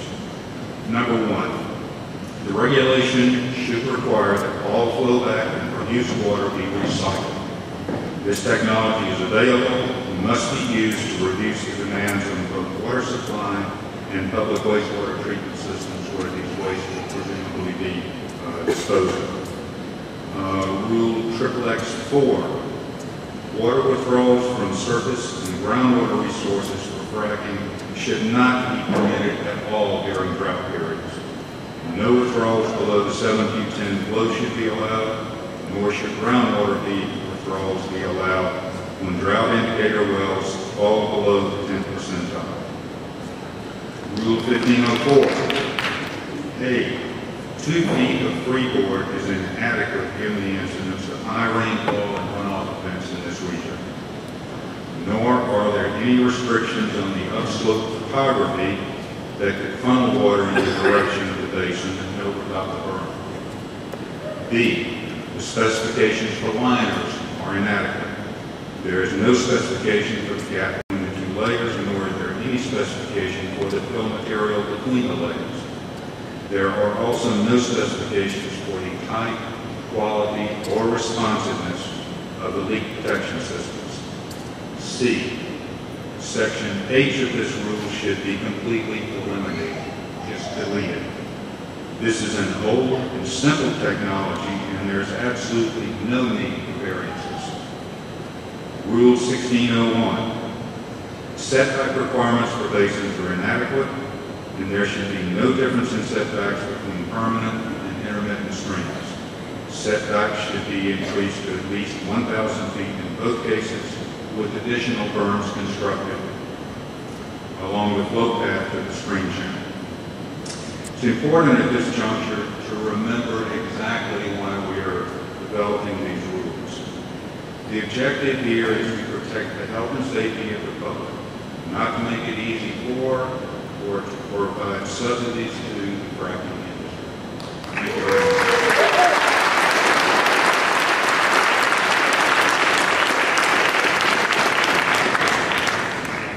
Number 32, David Wheeler. For the opportunity to speak. When a farmer was so desperate that he had to eat the seed of his next year's crop, that was called eating the seed corn, and it was a sign of real desperation. It was not sustainable. Bankers call that same thing living off the principal. When somebody uses the money that's supposed to be generating their livelihood for their direct support, then they're living off the principle. It's unsustainable. And when we allow companies to come for short-term gain and corporate profit to contaminate the water supply, the water of life, then this is unsustainable.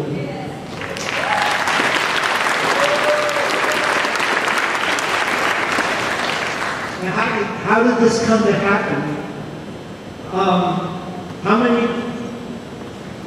many people here knew that the expenses of the explorations of the territory in the western part of North Carolina to determine areas suitable for fracking is being paid by the taxpayers of the state? It's true. How many people want to pay for the gas companies to come and find the places to frack out here in the western part of the state? Do you want this? This was passed by our legislature. It was also passed by the legislature, as many people have spoken about, that it's forbidden to reveal, that we don't get to know what the ingredients are in the toxic materials that are going into our groundwater supply. People have not spoken, though, of the fact that it's a felony in this state now for anybody to reveal that to, for the public good or whatever. Now when the short-term profits of corporate gas companies trump public health, then this culture is dead. This culture of fossil fuels and natural gas and oil, it's dead. It's over. And there is a future, and it's spelled S-O-L-A-R.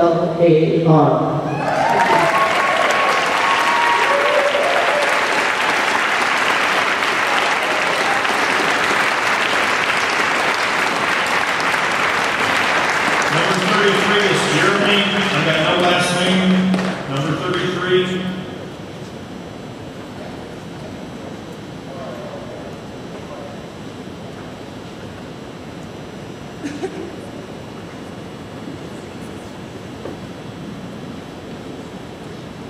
My name is Jeremy Shavy. I live in Baltimore County. I grew up in Cincinnati, Ohio.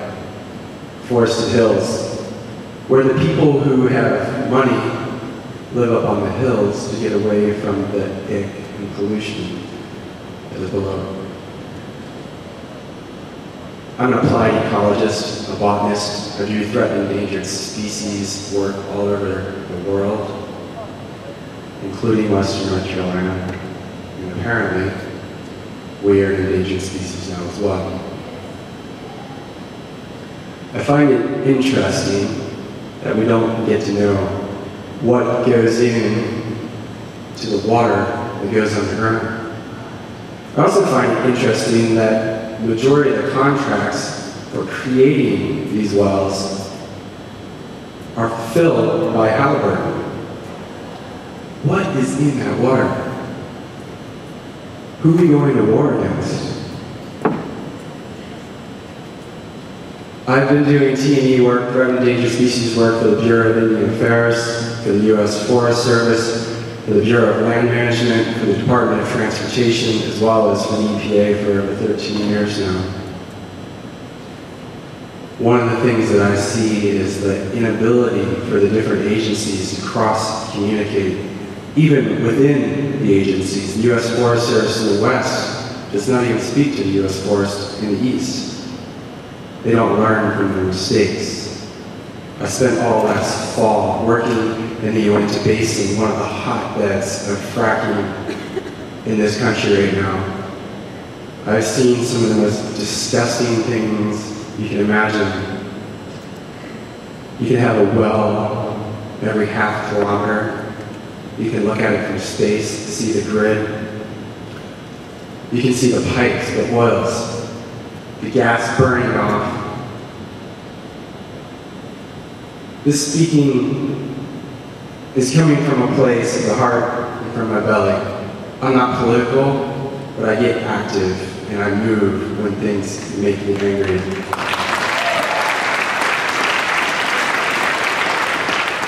They want to put this in our backyard. It's done. One of the things I love about living in the South is that, as we learned 150 years ago or so, is that it's fairly easy just to see. I propose that we make a new state in the West. It's not a matter of when and if a spill will happen, it's just a matter of how bad it will be. Make sure you're there.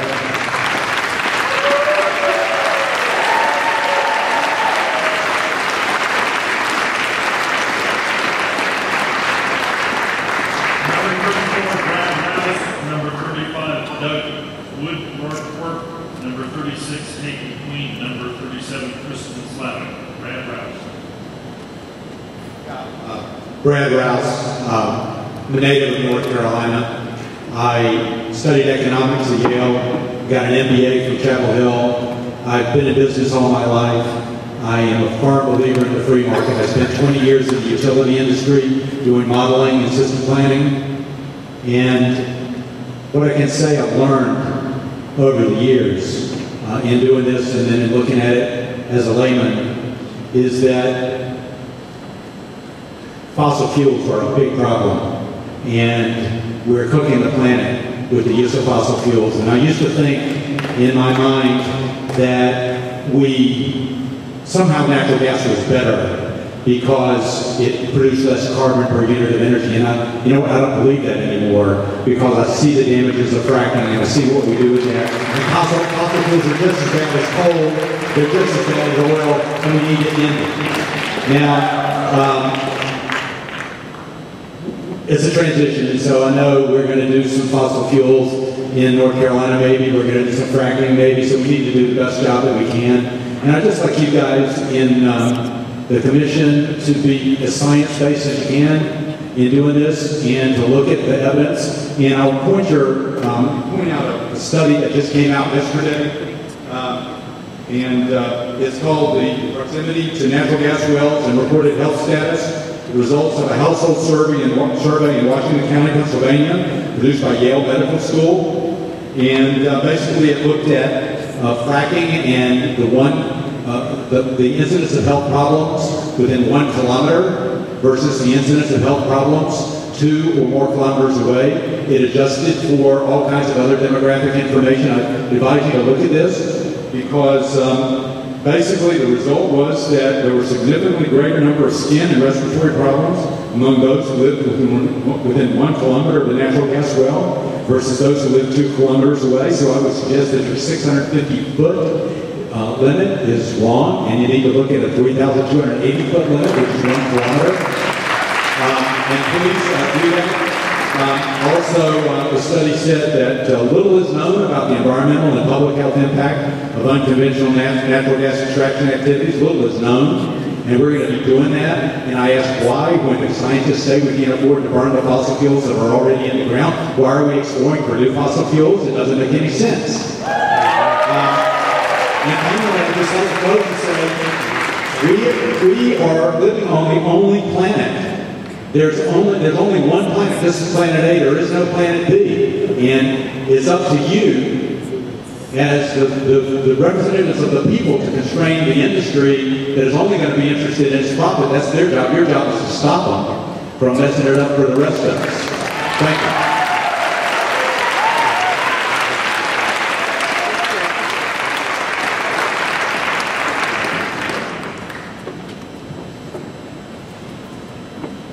My name is Doug Woodward. I'm a retired engineer living in Franklin. During my decades of engineering work for the Bell system, I was engaged in chemical and mechanical design, as well as long-term reliability testing of products exposed to the environment.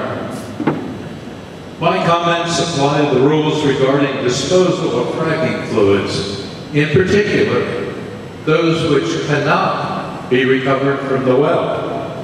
More specifically, these comments address rules which do not exist in a situation which the gas and oil industry would like to ignore.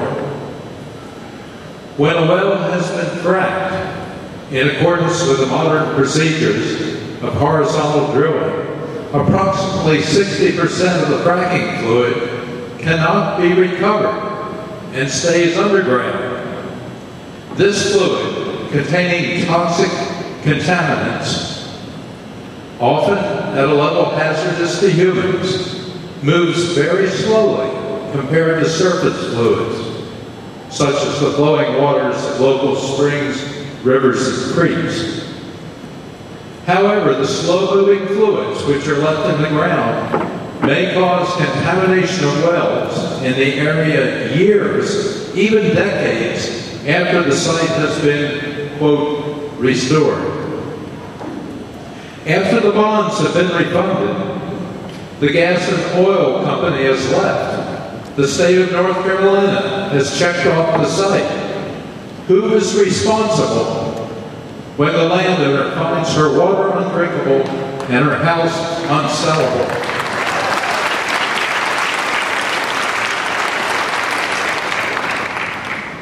And just letting my engineering hat aside, I would say, I don't know why we're standing here commenting on rules tonight when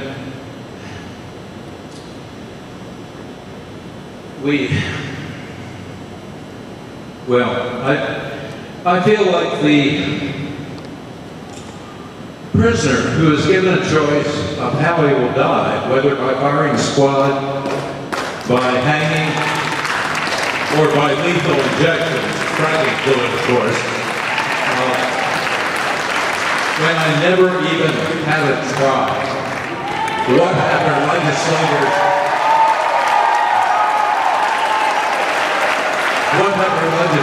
done to us?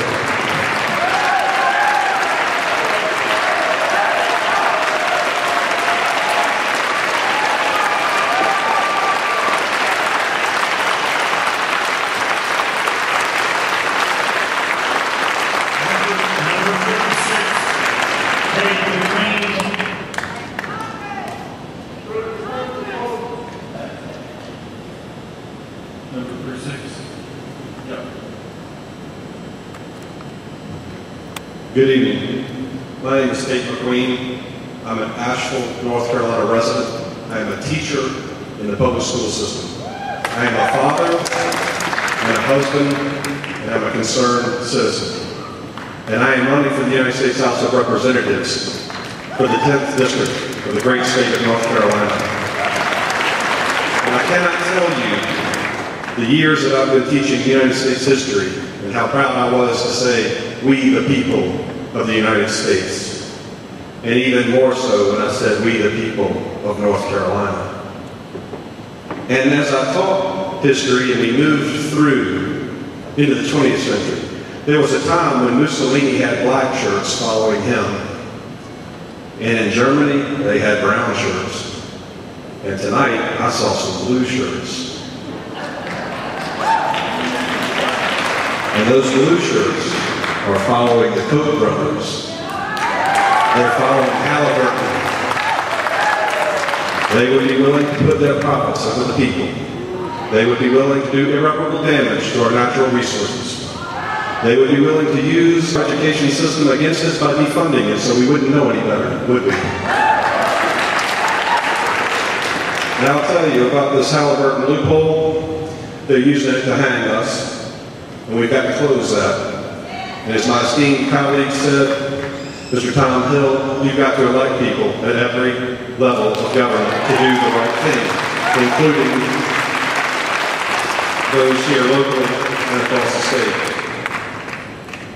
I want to give a public service announcement that on October 11th is Global Frack Down.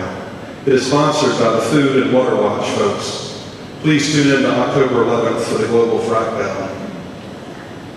I was a litigant, one of 24 people that took on CTS Corporation. We lost in the Supreme Court of the United States 7-2. We lost because the Department of Justice sided with the contaminator. We lost because they were willing to turn their backs on us. And if you want to see, as the gentleman referenced, what's happening in our city, no one in Asheville, no one in Cullowhee should have to report home or to work wearing one of these. We should have safe air to breathe and safe water to drink.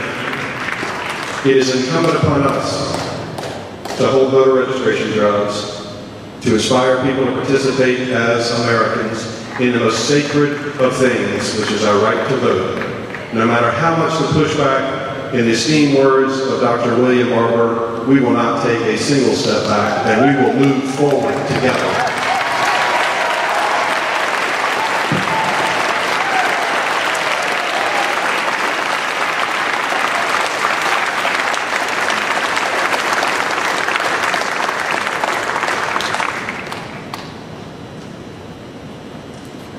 Well, it's a little bit hard to follow such an eloquent speaker. I was going to speak more specifically tonight. Oh, Tanya Russick, number 37, Mr. Slaw. Yes, thank you. I was going to speak more specifically about each of the rules and how they fail to impress. But I feel like tonight we've really heard very specifically about setback distances, waste storage, and air quality, and how the rules really fail to adequately protect our citizens. But I guess I felt like after listening to everyone speak that my primary question to the Commission is, why is North Carolina rushing? You've heard a lot in the press about how long and hard the state has looked at this and how the Commission has worked so diligently for many years. It's only been since 2010 when we originally did a study to assess how shale gas development would proceed in our state, and then only since 2012, since the initial hydraulic fracturing was legalized in our state. That's not really a lot of time. And many of the rules were not available to look at until 2014. The primary reason North Carolina is rushing is the lure of money and the politics of job creation. The North Carolina Mining and Energy Commission is a new body appointed. It is a very political body, regardless of the work that they are doing. They have many stakeholder groups that have been able to participate in the rulemaking process, but many of their recommendations have not been included. The rules regarding trade secret chemicals I will speak to. To say they are convoluted is an understatement. The reason they are convoluted is because their primary objective is to protect industry and gas companies and not citizens. Full disclosure is the only way to fulfill the goals of protecting the citizens' health and safety of North Carolina. I want to address one thing I haven't heard addressed tonight, is how the General Assembly has basically continually restricted local communities' rights to say what happens in their own towns and counties. This is wrong. Each of our communities are different, and we have a right to pass moratoriums and bans of frackings until this process can be thoroughly studied and citizens adequately protected. Thank you.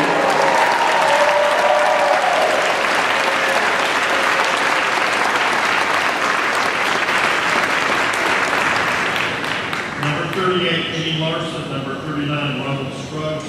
Number 40, Michelle Woods. Number 41, Jared Rice. Jean Larson, number 38. Thank you for coming to Western North Carolina for this hearing. My name is Jean Larson. I live in the Little Sandy Much community, which is in a corner of Madison County near Haywood and Buncombe counties. I've lived there for 31 years, and I never cease to be awed by these mountains. They are alive and moving, which makes me question the setback distances in rules. Let's look at I-40, which continues to remind us that the ground is moving here. When it was being built in 1968, an engineer said it seemed like the rock and the dirt had been oiled. We would blast it out, level it, ditch it, and then it would slide almost before we could get the machinery out of the way. Since 1972, there have been 11 landslides in western North Carolina that closed I-40, the last one about a year ago. What setback distance makes sense here? In preparing to build I-26 through Madison County in the late 1990s, the DOT took thousands of core samples over a 3-year period so that they would better know what they would encounter in the construction. In spite of this careful study, in 2008, there was a rock creek in the Hot Springs area. Now, what about all of the other local roads that are not built like this and will have all of this increased traffic on them? What is a good setback distance here? Heavy rains in the mountains also cause land to move. 10 years ago this month, we experienced a flood that caused 11 deaths, destroyed 141 homes, and damaged another 16,234. About 400 landslides took place at that time. The Peaks Creek community saw a hillside give way at a velocity of 33 miles per hour, moving mud, trees, and water at a rate of 70,000 cubic feet per second. 5 lives were lost there and 16 homes wiped out. Rick Wooten, a senior geologist with the North Carolina Geological Survey, says landslides are remarkably common in the mountains. If you live in the mountains, he says, sooner or later, your number's coming up. Here are some photos of a neighbor's property where they had a landslide that was 300 yards long. Here she's pointing up at the tree 10 feet high where the mud was coming down. It filled in their ponds. Okay. I just want to say, I don't know about the mountain, the setback distances in the mountains. Thank you.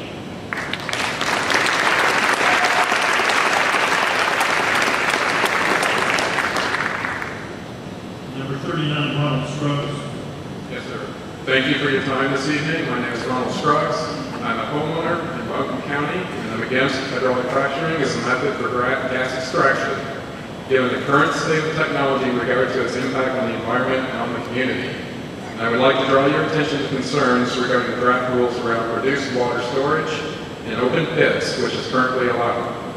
According to an EPA study released in December 2012 regarding the potential impacts of hydraulic fracturing on drinking water resources, produced water from a single fracking can contain any of hundreds of harmful contaminants that were injected into the well as part of the fracking fluid, as well as naturally occurring contaminants that leach into the produced water that is extracted from the wellbore and the surrounding rock.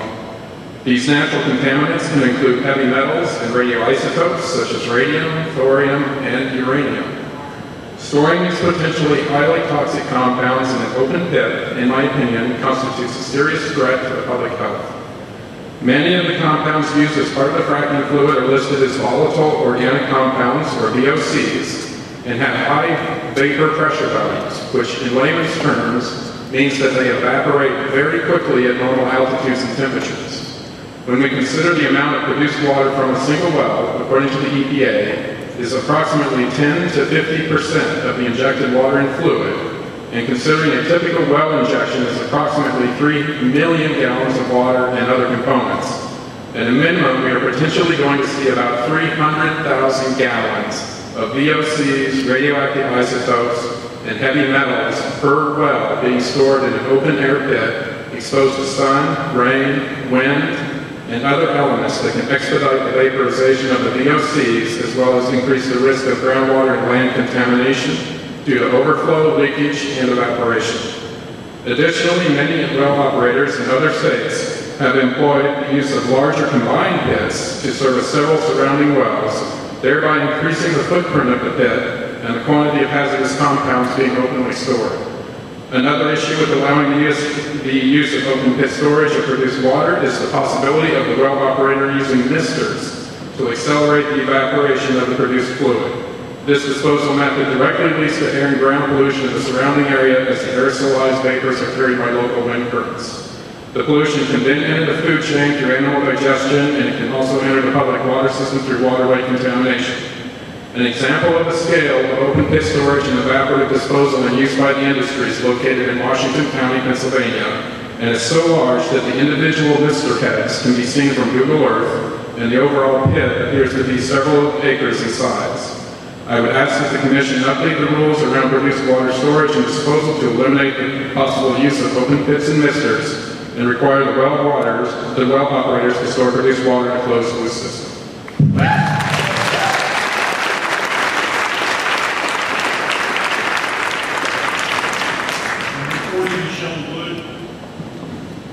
Thank you very much for letting me talk. My name is Michelle Wood. I'm a real estate agent in Buncombe County. I'm also a member of the Buncombe County Planning Board. I speak for myself and not the board today. At first, I would like to ask the Commission to put a moratorium on fracking until you can make sure that the rules are going to be strong for property rights. If the moratorium isn't done, then I would suggest these changes to strengthen personal property rights regarding surrounding fracking in North Carolina.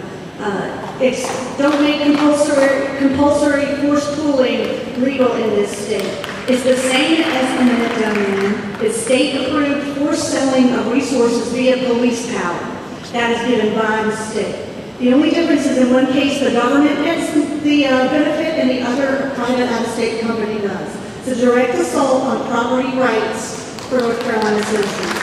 Other rules, if you're going to move forward, that I would like you to consider in regards to my industry. The landmen, we're very familiar with landmen in the Appalachian Mountains when it came to coal. I would like to see them be required to be a licensed North Carolina real estate agent so that the homeowners like the one gentleman in Pennsylvania don't get surprised by $500 million liens when they go to refinance that they did not understand were there on their property.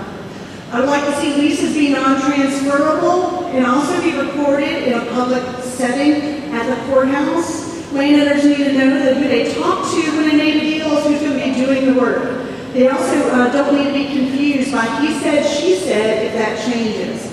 You cannot disclose anything if you do not know that something is next to you. So we have to have those filed publicly so you know what you can tell someone is going on next door. Royalty payments have been a problem. There's no accountability to landowners that I see here. The companies should release the formulas and cash flows to people they've made deals with quarterly so that they don't have to be surprised or not understand the fees. No subsidiaries should be able to buy at low cost so that royalties will be lower because they sold it to someone else. We need due on sale protection so banks don't call mortgages on compulsory forced pooling situations, which have been happening. You sign something that says you don't have an encumbrance, you're forcing me compulsory to do that, they can call my mortgage. Require surface use agreements. And finally, for realtors, we need to be able to give good property disclosure. We don't know what the chemicals are. How are we going to be able to do that on a property disclosure agreement? We need to make sure that we don't set a precedent for other takings like lumber or quartz from solid resources on our property. It's not like water. This sets a precedent all over the state. Zoning violations are going to be a problem if you have this being forced on us. Our industry is too important, real estate, development, farming, to this city, to this state. We need to protect it for our state.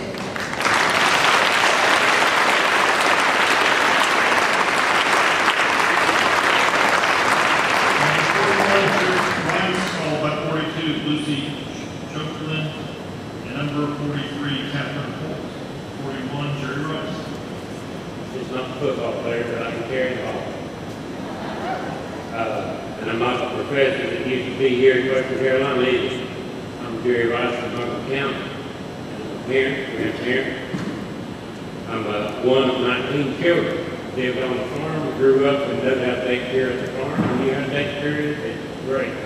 Without damaging the water or anything else, because we had to drink from the springs and drink from a source that we needed to use for other things. I also am a special needs advocate to help children with special needs. I've done it for 27 years, and one of the greatest things that I have resources is the children and is the parents of those children. The heartbreaking thing is we find out that what we are talking about today is going to the heart of what the people here are talking about. and that is to take care of the people on the planet. If the people's not here, the planet doesn't matter. It's what God has put here, and that's us. We can be good stewards of His good work. I would like to say that the moratorium I am in favor of, with a condition that they clean up the environment that they've messed up for the last 50, 100 years, and when it's cleaned up, at least 90%, then lift the moratorium.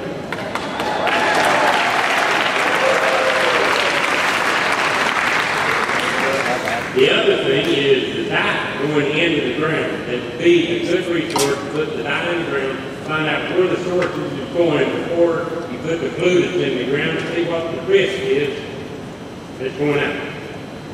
Now, let's get real serious.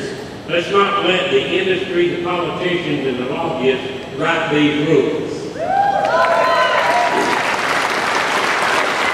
Let's get even more serious. I think the people that spoke here tonight and at any other gathering, they are the people that need to do the work of writing the rules. You need to listen to what's being said and take it to heart. We're not lawyers, but we know what's best for the country. If we could put 12 people on the jury to hang a man, to shoot a man, to lethal injection to him, I think 12 jurors ought to be able to have regulations and rules in place that we can put these people that contaminate in prison immediately and not wait 50 years to get back.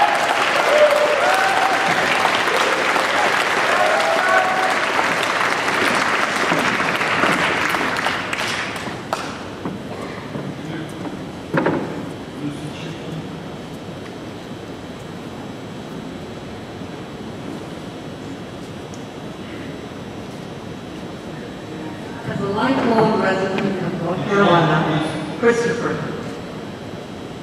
As a lifelong resident of North Carolina and 25 years in Western North Carolina, I've been marching through everything I planned to say. It's been said so beautifully by all of you, or else what I wish I had planned to say. I came tonight because that I am a citizen and therefore I have an inalienable right. I think inalienable responsibility to be here. You too have a large responsibility, and I expect and hope all of us have been listening to all the things that have been said here. And I'm going to see the rest of my time.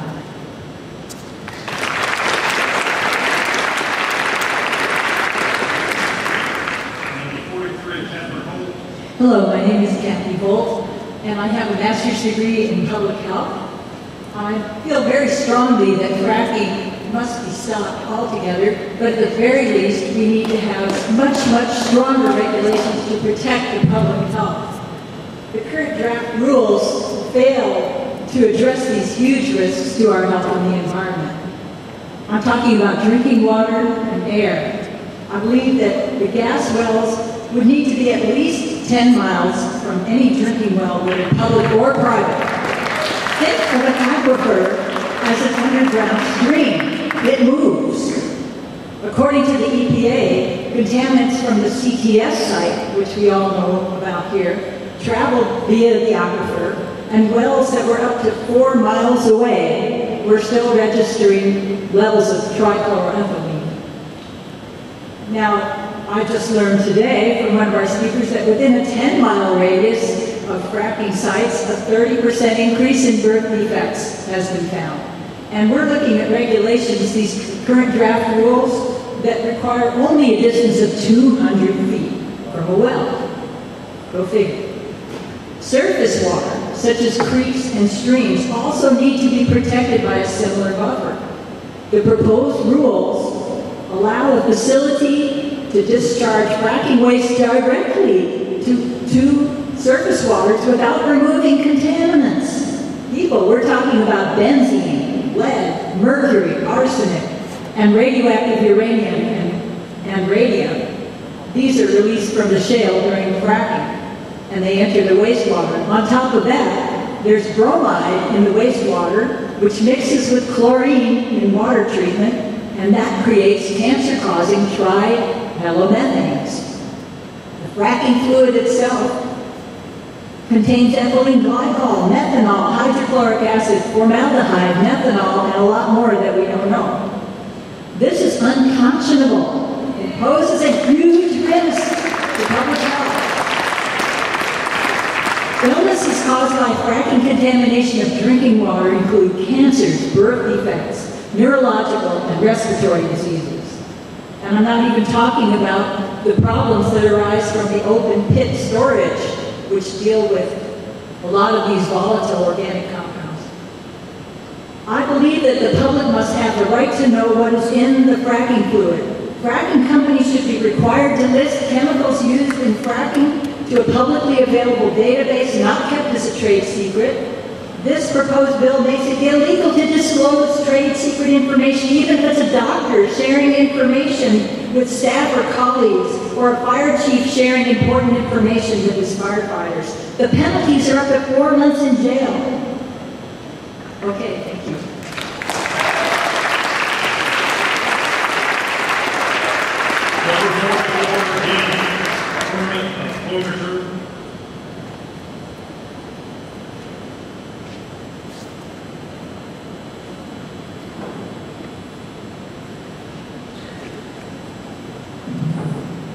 My name is Dan Perlmutter, and I'm a resident of Jackson County.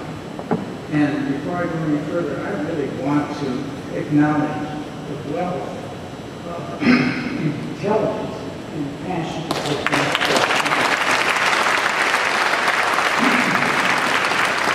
that we, the people of this area, have some serious concerns about State Bill 820 and the draft regulations. 786. The 820 bill is the intent of the General Assembly to authorize oil and gas exploration and development activities using horizontal drilling and hydraulic fracturing. But this must be prohibited by the message in the bill in terms of issuance of permits for these activities until a modern regulatory program has been really well established. And that's led to the draft regulation 786. Let me point out the basic principles that are involved with this draft regulation. To protect the public health and safety, number one. Number two, protection of public and private property. Number three, protection of and conservation of the state's air, water, and other natural resources. And number four, promotion of economic development and expanded employment opportunities. And number five, productive and efficient development of the state's oil and gas resources. Locally, there are great concerns how the first three of these principles are being addressed by you, namely the issues of public health and safety, protection of private property, and conservation of natural resources. And that's why we are here. We are concerned that they are not adequately, or in some cases even fairly addressed in the draft regulations. So I'll just speak to one concern out of many, and that's the disclosure of the composition of the fracking fluid. We should make unauthorized disclosure of fracking trade secrets not a penalty. It was initially classed as a Class 1 felony. It's now been reduced to a misdemeanor. But as the previous speaker has said, even firefighters and individual healthcare workers can be in trouble. So a little bit of history on this, just a little bit. Wyoming was the first state to require full disclosure of fracking chemicals, followed quickly by Michigan and the state of Texas. So now there are 7 states that mandate the chemical identification of all additives used in fracking. 2 require that the concentration of these additives be disclosed. 5 states provide for some pre-fracking indication of the chemical composition. I believe this is the position that should be taken with the draft resolutions and regulations.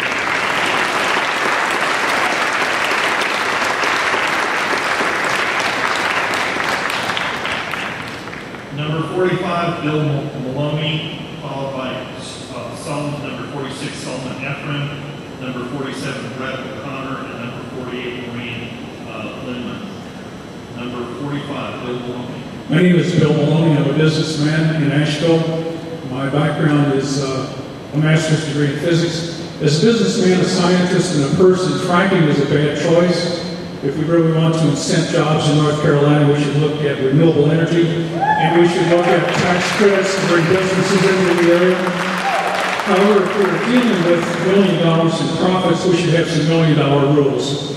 The fracking well should be a minimum of 10 miles away from occupied buildings. Gas wells should be a minimum of 10 miles from private drinking water and from public drinking water wells. Fracking companies should disclose what's in their concoction of chemicals, no more trade secret passes. There should be follow-up testing for at least 10 years after production. There should be no exceptions to rules.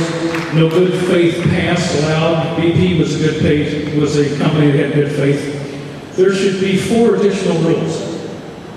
There should be a minimum of a $5 million bond before drilling each well. Number 2, there should be a punishment 10 times the damage done. Medical, residential, commercial, property, as well as loss of income. Number 3, there should be a one-strike rule. In North Carolina, if you do a serious violation to our land, our water supply and property, you're out of business in North Carolina forever. Number 4, if there are any earthquakes, as we're seeing in Ohio, Pennsylvania, and elsewhere, all fracking across North Carolina should stop permanently. North Carolina is known for its beauty. In Asheville, we have Sierra Nevada and other business companies that are coming into our town. They like our water, and we want to take care of it. Fracking takes an immense amount of water, millions of gallons. It adds chemicals, it goes underground, cracks the rocks at high pressure, we store the chemicals underground, and they don't just go away. The earth doesn't just drink this stuff up and get us back pristine water. It stays there for hundreds of years, possibly. Does this sound a little bit like the 33 Duke coal ash ponds in Asheville that are releasing chemicals? We're trying to figure out what to do with them. And some people want to cover them up. We have the CTS Manufacturing Superfund with its pollutants. We have the Dam River pollution. We have mountaintop removal in West Virginia, and fracking is a lot like this, except it's underground and you don't see it. We don't want to be here 10 years from now having a similar seminar and wondering what we're going to do to pull all these chemicals out of the ground and somehow fix them and restore our water supplies. Thank you.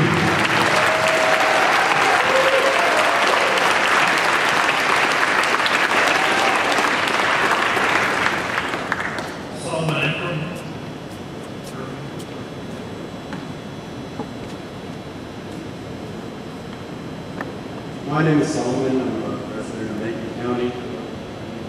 Buddies here.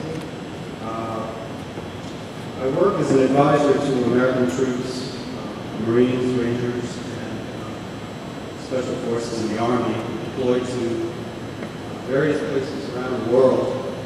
And the only reason I bring that up is because Mr. Womack, a couple of weeks ago, you said in a meeting in Franklin that America's independence from the politics of Middle Eastern oil and its consequences, you mentioned it as a valid reason to develop energy resources in the United States. If I'm mistaken, please correct me. This called to patriotism as being was kind of a double-edged sword, and there was somebody in the audience who actually said, shame on you for bringing that up. So I want us here, all of us, for the sake of young soldiers with whom I recently worked at Fort Stewart, who are going to be deploying, to take a few minutes and think about the consequences of policies that are driven by our energy needs. And this is a question I ask of all my hippie friends and environmentalist friends. Let's all think about energy and the specifics. We all came here in automobiles that burn hydrocarbons. So we are just as responsible for the point we're at right now. This is a question of what I expect from our public officials is their trust in forming policies that serves the public good. And this is a matter of trust between public servants and officials and the taxpayers of North Carolina. We expect you gentlemen and women to do the right thing. So I was appalled when in Franklin, in references to serious questions about radiation, we were told that bananas also have radiation. We were told that, in reference to a question about earthquakes, we were told that seismic activity can be caused by us simply walking on the ground or across the stage.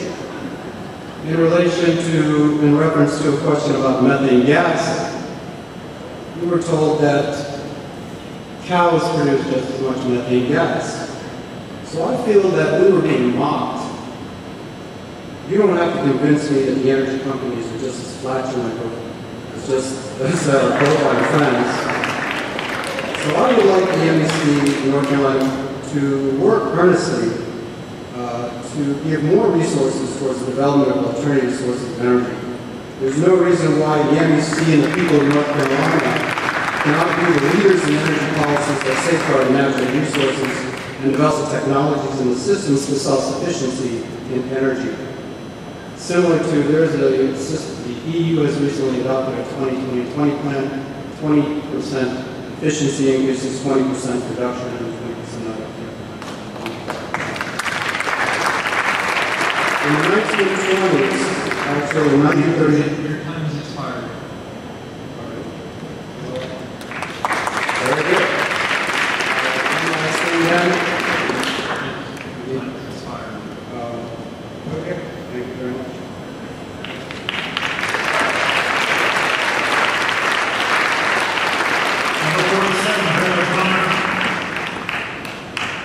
Brad O'Connor.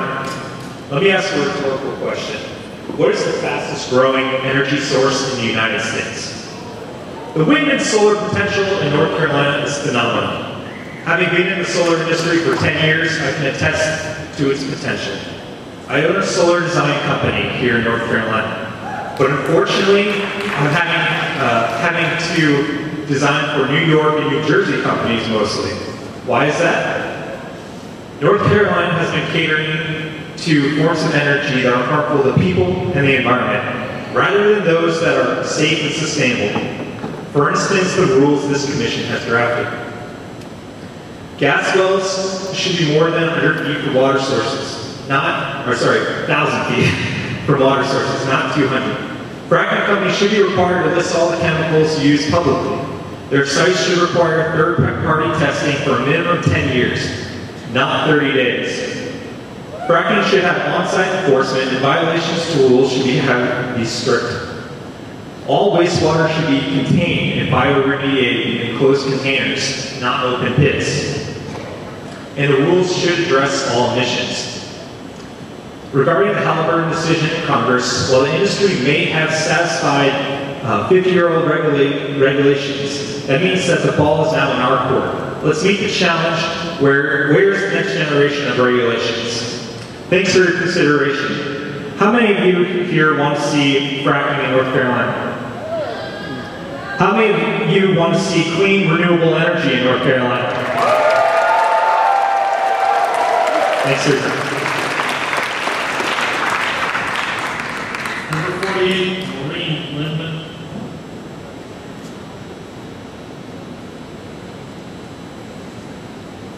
My name is Maureen Linneman, and I am a mother of 3 grown sons and 4 grandchildren.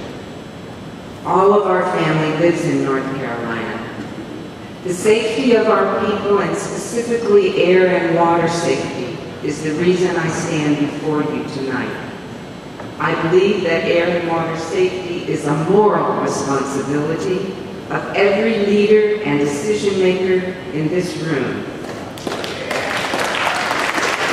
It is also the responsibility of all those involved in rulemaking and enforcement of fracking restrictions in North Carolina.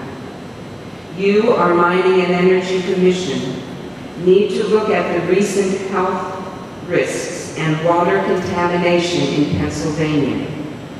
The study was mentioned earlier, where many more of the facts that I'm going to were mentioned. Basically, respiratory, skin issues, and air quality were found to be related to gas well or underground communication between groundwater supplies and fracking activities. More studies this evening have suggested this, have stated this. It's knowledge that you need to consider. With this kind of knowledge, how would anyone entrusted with the health of the people of North Carolina not write and enforce stringent rules on fracking? That responsibility, commissioners, sits firmly on your shoulders. Suggestions for these rules have been very well stated, and I too am amazed at the scientific quality of the responses tonight. I hope you are hearing them. Those reports have been given to you and have been given to you throughout the state. Tonight, you are hearing the voices of the people. Be proactive for the safety of our people. Lastly, I want to state a report that has also come out this week about the ozone level. In 1980, restrictions were put on fluorocarbons and refrigerants and aerosol sprays. The ozone is thickening, meaning the rules worked. It has taken more than 30 years, but the rules have worked. For your children and my children, Your time's expired. take care of us.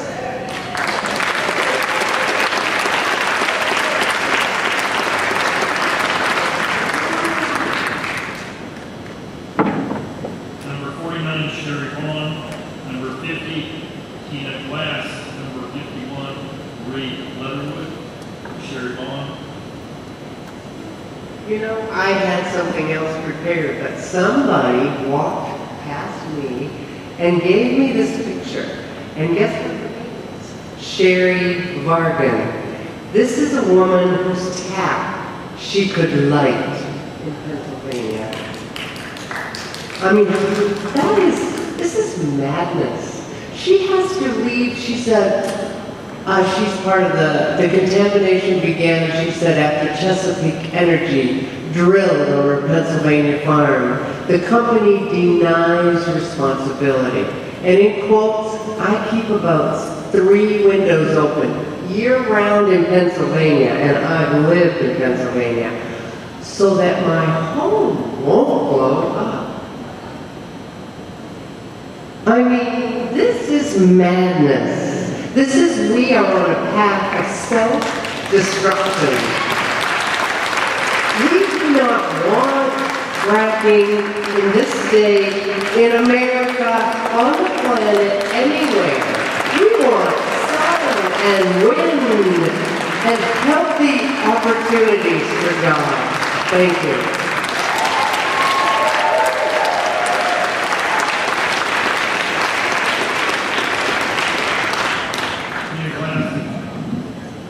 My name is Tina Glass. I'm from Macon County. I'm a mother and a grandmother. I love my mountains. My concern is the potential for uncontrolled fracturing following high-pressure injection of frac fluids that could extend fractures beyond the target shale and interconnect with already existing dikes and watersheds. To protect drinking water supplies, the rules must call for a responsible distance. The instances of tap water being set on fire are not just a party trick. Don't make North Carolina the next place where water is unsafe for human consumption. Thank you.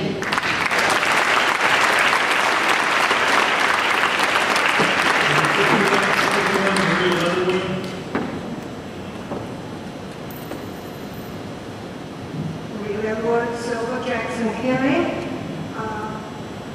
Bear in mind, our mountains are an international biosphere, and have been certified as a World Heritage Treasure, and you won't endanger the place we call home. The MEC Commission this year, as we know, because they are a handpicked group with one agenda, to be and act as proponents at all times in fast-tracking hydraulic fracturing, commonly known as fracking, to be instituted by mega oil companies like Halliburton. This company was recently fined by the federal government $1.1 billion for the worst, most damaging environmental oil spill in our county's history. The mountain counties seldom may not be on the radar now, but the limited years of oil recovery for this state may see them pedal out to second-rate companies in any time frame with a Republican-controlled state besides. Money is the name of the game. Anything for a buck is driving the legislative agenda for fracking since their budget is down. So far this year by $630 million, despite all they took off the weakest and the poorest.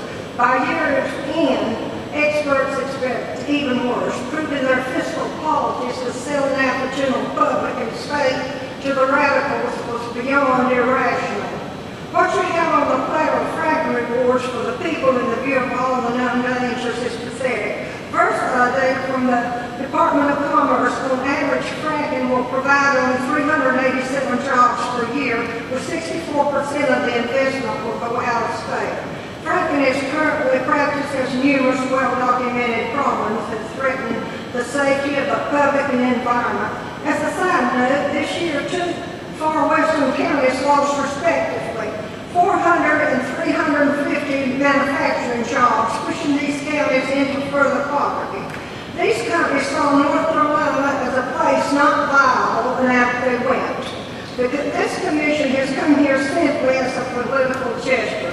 Publicly published comments asking us to punish county board members of western North Carolina at the voting booth for daring to hear and serve the people, and our board members trying to protect the people.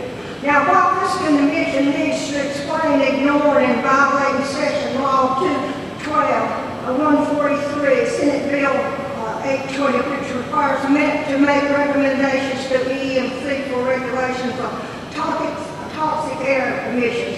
And they haven't done it. The Blue Ridge Environmental League 8/8/2014 has MEC under fire. People's welfare means nothing, only the smell of money. How can you trust public commissions of this caliber when they can't even do their job? Yeah!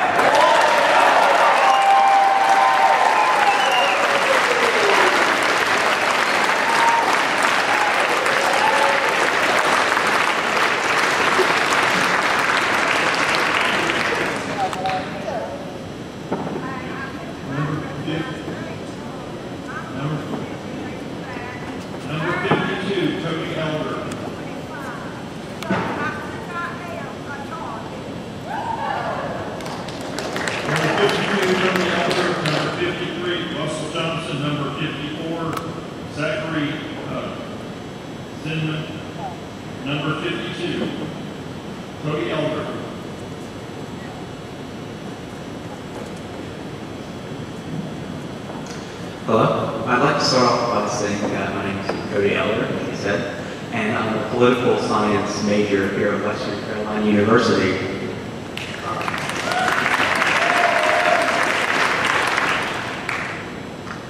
The next generation of Americans, my generation, we already have a crippling national debt to put up with.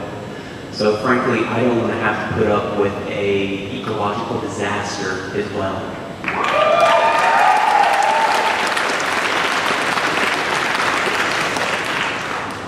We, all of us, we all need to tell the fracking companies that they need to clean up their act before we have to clean up their mess.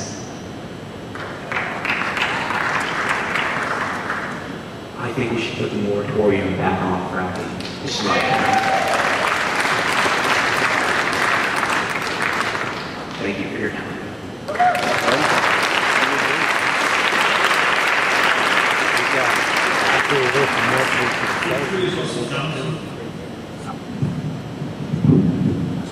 Hi, I'm Russell Johnson. I am the talk show host for Political Alchemy on AshevilleFM.org. You all should smile because you're sitting there and you're looking at us, and I know you've been sitting there. You should stand up too, and I'll ask everybody to stand because we are one people.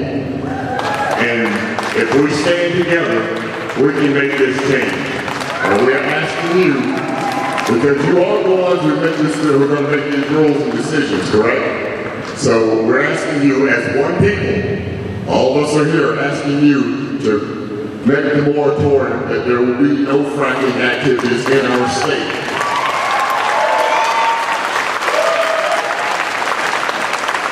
If you have kids or grandkids, they're going to have to drink this water. They're going to have to breathe the air. And if you give me money because you destroyed, my land was destroyed, where am I going? What am I going to do? What are we going to do? Please, think about it. Do you want a fracking drill well in your backyard? Would you sit and drink that water that comes from there? You have to make this decision for us, for yourself. It's all of us. We're one people, and we need to stand together and take care of ourselves, not the corporate interests of the gas and oil and oil. And as you can see, they've all gone. Where are the blue shirts? You know, and I've not heard anybody, and I'm 53, nobody has been in favor of what's going on. Please, come with us. Get on the boat. Get on the bus. Come with us. Because you all have to breathe this water. You have to drink this water as well. You have to breathe the air, your grandkids, your future generations. Where are we going? The money does not, the money and everything else is no good if you can't breathe. The last time I put a bag over my head, I stopped breathing. So please, remember your humanity. You're humans. We're all humans. We're one people. And we need to stand, and we need you to stand up for us because we pay your salaries. We didn't make the rules. They snuck it in while we were asleep. And they're sticking you while they're sticking us. So please, come with us. It's you, it's us. Look at this. These people pay, we pay 45 minutes to come here to stand because we don't run this here. Where are the people those people who want this? They're sitting somewhere else. They can go leave and go sit and occupy a country or land or island that they want to do because they have the money. We need you, and the rest of the commission to stand up for the people. Please. Thank you.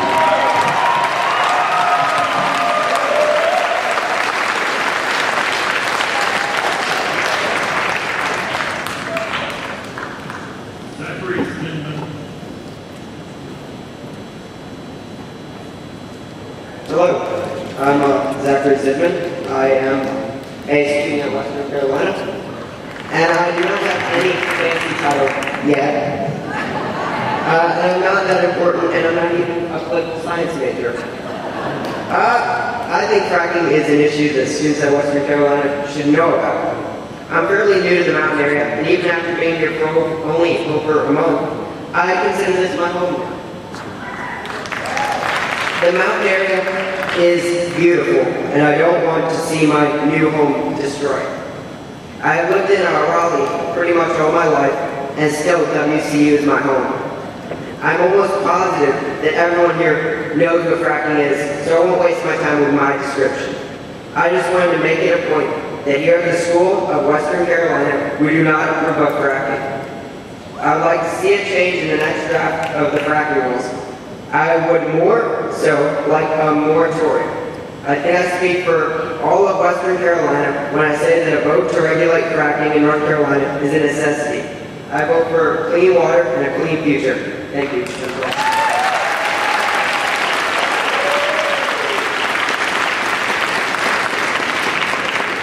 Number 55, Rebecca Inter.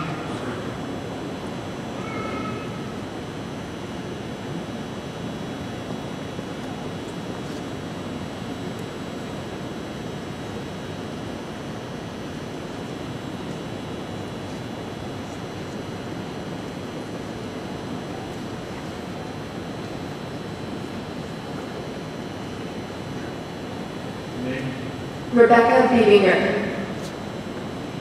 I come to you representing the people who live in the most biodiverse region of the United States.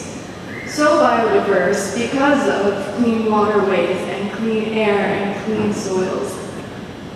I come here as a concerned WNC native, parent, and someone whose livelihood and family is dependent upon the influx of tourists who come from across the globe to experience our natural beauty, to hike through Joyce Kilmer Old Growth Forest located in Swain County, mind you, to raft and fish the Nantahala and French Broad rivers, to mountain bike various trails, or just to enjoy the majestic view of the Blue Ridge Mountains.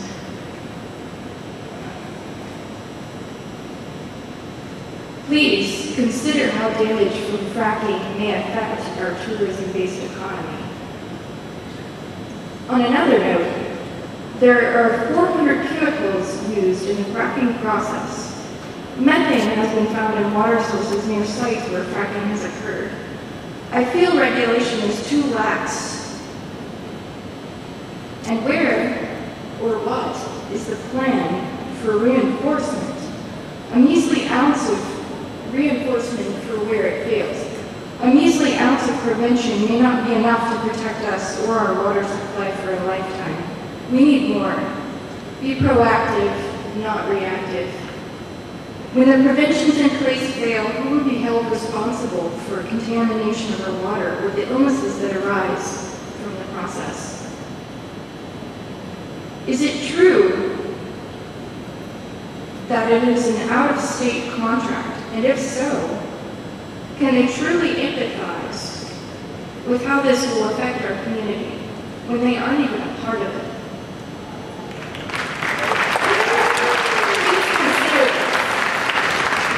Who will compensate the suffering that results from this process?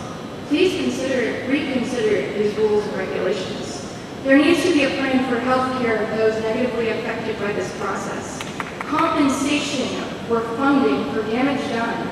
A plan.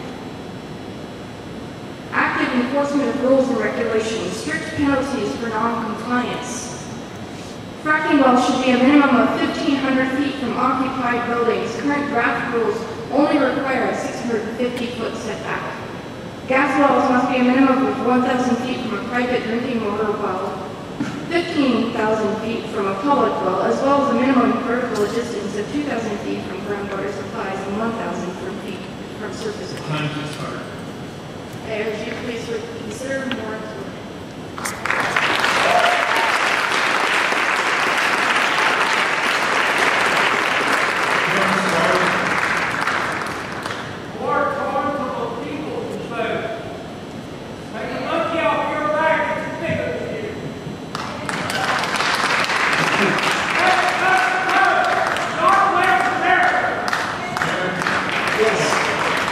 Hello, my name is Terrence Clark, and I am the chairperson of the Western North Carolina chapter of Physicians for Social Responsibility.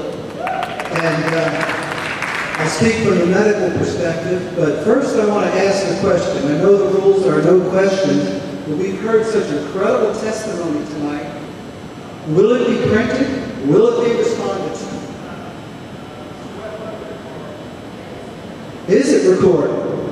Or are you just keeping notes there? I will follow up tomorrow, call on the agency. This should be recorded and responded to. The scientific input has been fantastic. And you should not minimize the speaking from the heart and the love that the people have at Western North Carolina.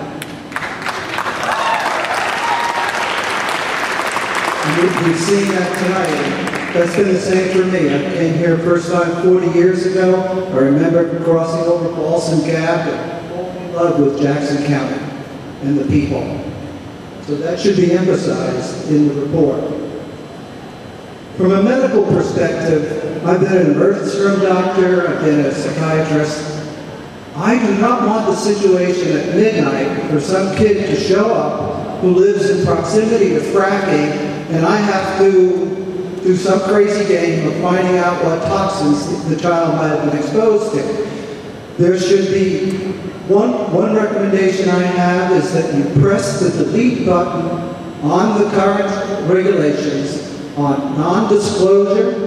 It makes absolutely no sense. And proprietary and trade secrets. It makes no sense. The public and scientists, medical community needs to know totally in advance and be able to study the toxins that the public is going to be exposed to. CPS was mentioned earlier. That's a good model. 15 years after CPS situation started, the legislature had to do a fast move of approving that people, the industry could still be held accountable. I've spoken with people that have lived at the CPS site. There's been increased malignancies. One family, 2 children had rare tumors. So that's a good model of what we'll be looking at. The decisions that are made and the regulations scarcely pertain to us. It's our children and grandchildren that are going to suffer from fracking. As regulators, I ask you to exert backbone, but you can only have backbone if you have strong regulators.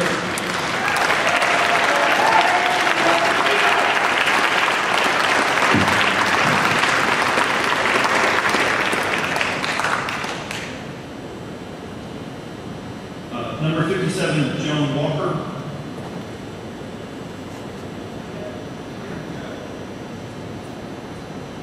Joan Walker, ready to go? Okay. Number 58, Susan Crumbs.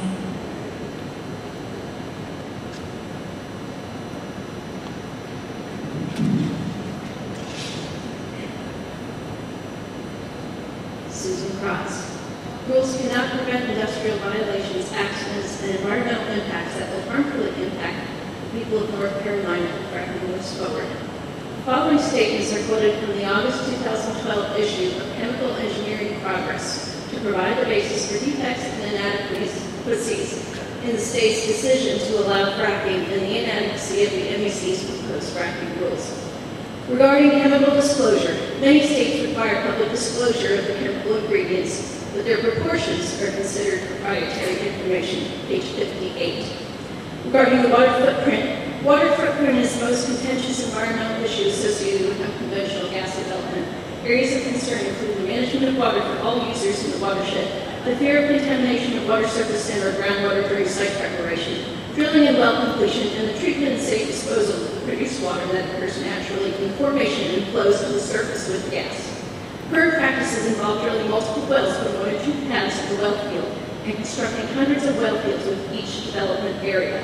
During the construction of well fields, water must be found, sourced. Hundreds of thousands of truckloads must transport water to wellheads for hydraulic fracturing of the shale gas to initiate gas production. Tens of millions of barrels of brine collected as flowback water and produced water must be reused or disposed of in an environmentally acceptable manner. Reuse of flowback water is transportation intensive. Moving 1 million gallons of flowback water from one well to the next requires more than 200 truckloads. Furthermore, the reused water is only about 20 to 25% of the total 4 to 5 million gallons of water typically needed to fracture the next well. Local water quality may be compromised at several stages of shale gas extraction. Drilling through aquifers can contain contaminated water supplies if proper precautions are not taken to isolate the aquifer from the wellbore. It is true that improper handling and treatment of water at the surface have caused some accidents and errors related to well casing integrity may have contributed to methane and or fractured fluid migration into a small number of shallow aquifers. Regarding land footprint, one concern related to shale gas development is the amount of land that is required and that is disturbed throughout the process. A typical drilling pad sits on a 2 to 6 acre plot of land and has a holding pond for water effluents. And it relies on hundreds of trucks to haul equipment and water to and from the site for the hydraulic fracturing operations that are conducted there. Regarding economic impact, it certainly appears to be a golden age for natural gas in the U.S., but a vital question remains: for whom? Demand for natural gas in the transportation sector, though growing, is much lower than in other segments of the economy. Natural gas demand in the residential and commercial sectors remains relatively flat, and this trajectory is expected to continue into 2020. The potential implications in the industrial sector are substantial, particularly for the chemical and petrochemical segments. Consumption of natural gas for all power will continue to soar. Don't grease the wheels for industrial, including Duke Energy, who is slated to use half the natural gas in the Atlantic Coast pipeline at Vanderbilt. That calls out for technicalities from coming to North Carolina.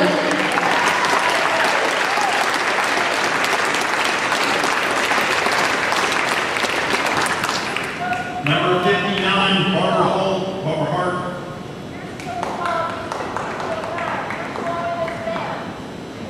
Barbara Hart, number 59. Number 60, Peter Robbins. Number 61, Elaine Robbins. Number 62, Dan Paniello. Thank you. Barbara Hart. Hi, my name is Barbara Hart, and I'm a biology instructor at one of our local colleges.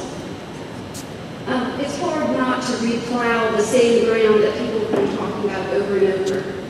So I would like to make an appeal directly to the decision makers here this evening.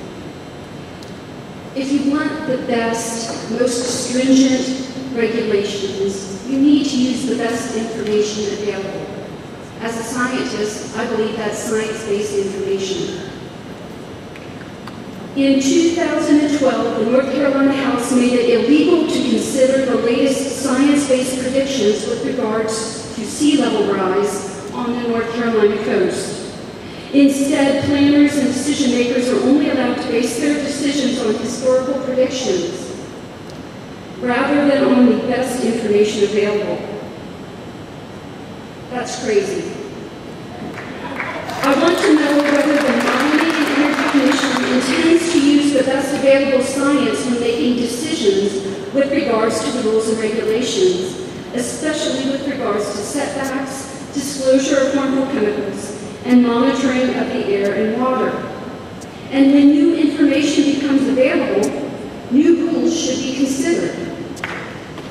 I am concerned because I have read news accounts that state that at least one of the members of the commission sitting before us today, and that would be Mr. Womack, says there is no scientific evidence of fracking causing groundwater contamination. I have in my hand several papers from researchers at one of our esteemed universities here in North Carolina, Duke University. This is difficult for me because I went to UNC.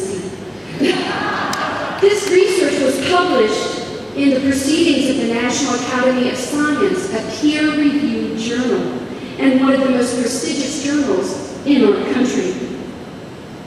These papers show that water wells closer to fracking sites, in fact those within 1 kilometer of fracking sites, are more likely to be contaminated with methane, ethane, and other gases released by the process. Industry representatives claim these studies are invalid because there is no baseline data to show that the water was not contaminated prior to fracking. This is a misunderstanding of how science works, but it does make an important point about the need for baseline data before fracking begins.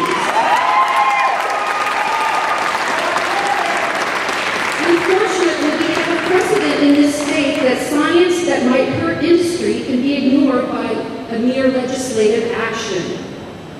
I want to believe in the democratic process. That's why I'm here. And I want to believe that our elected officials, well, then, I want to say anything nice.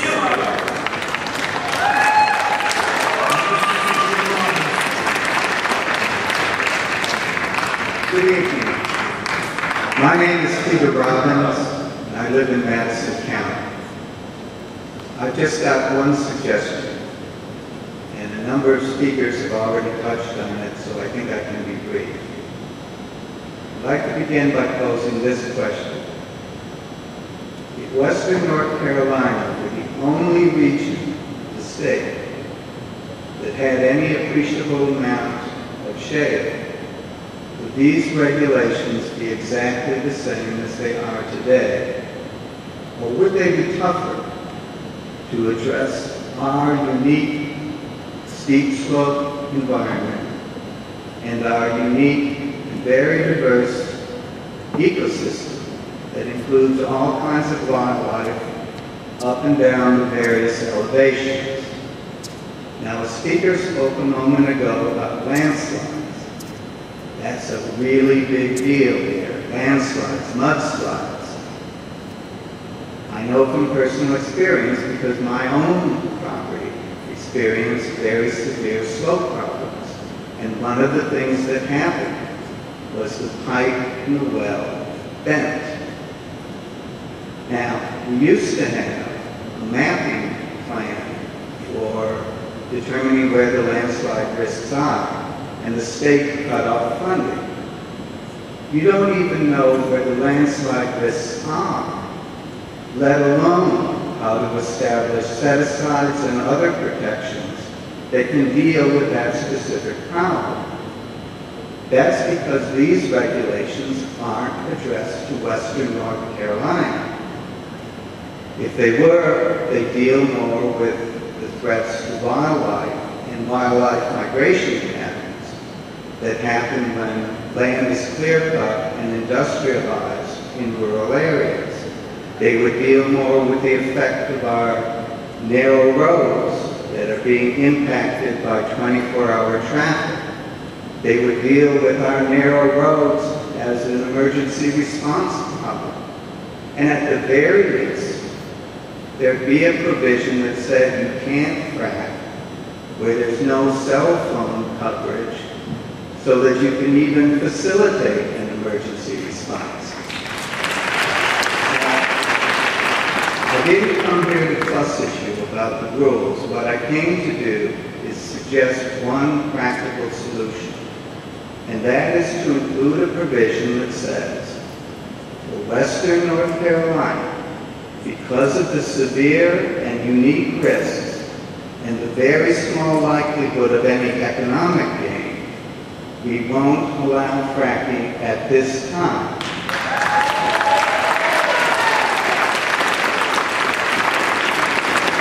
I'd also like to briefly point out that it's my... Your time is expired. I'm sorry. Thank you.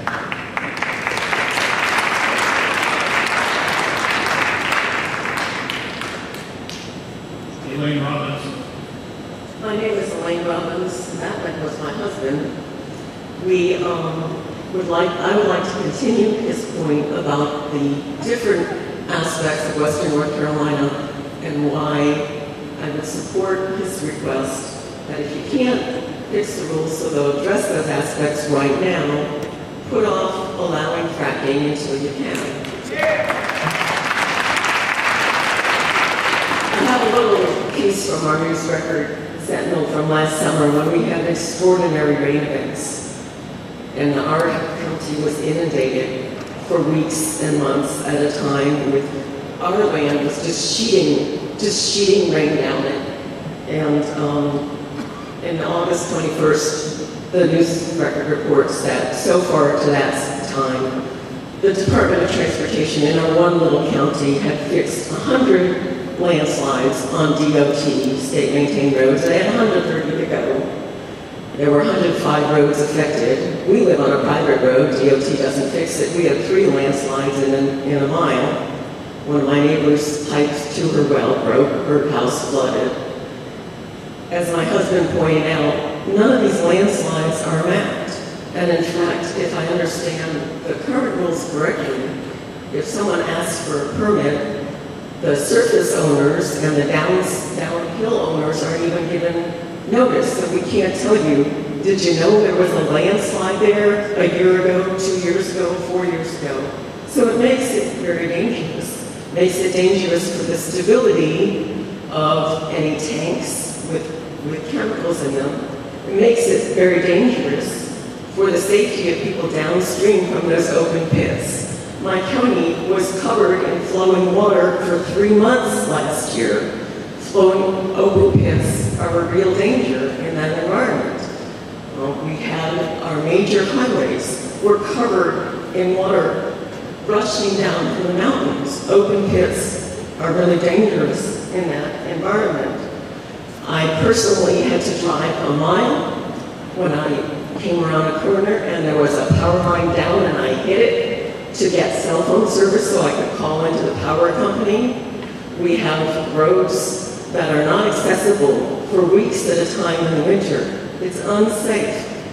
Please either do much more serious consideration of our particular needs for safely doing dangerous things, or hold off on the west in the steep slopes until you can.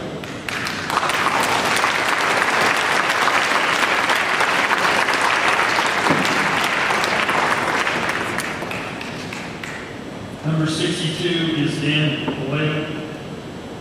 No?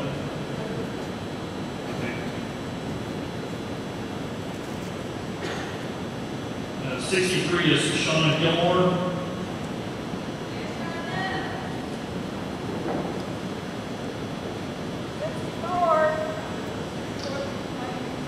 Hello, I'd first like to take a moment to thank each of you as citizens of the state who have taken the time and made the drive and made the effort to show up here. So a round of applause for these citizens. I imagine that each of us that was seated here this evening probably have dozens more family, friends, and neighbors that would also like to be here. We show up representing our family, friends, and neighbors and our state.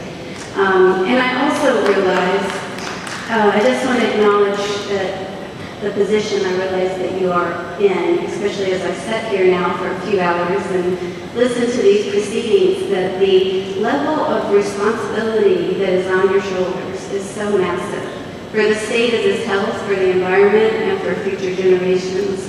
Much of what I had prepared to share has been covered eloquently by people that have more to speak to those items than me on the proposed rules for fracking. So I thought for the sake of the time that I have, perhaps the most productive thing I could share is an idea that crossed my mind while listening this evening. The reality of the situation is that this entire proceeding is backwards. You are technically sitting in the seats that our elected officials should be sitting in. We were given the comments by those elected officials that there would be a ban on fracking until there were safe rules in place.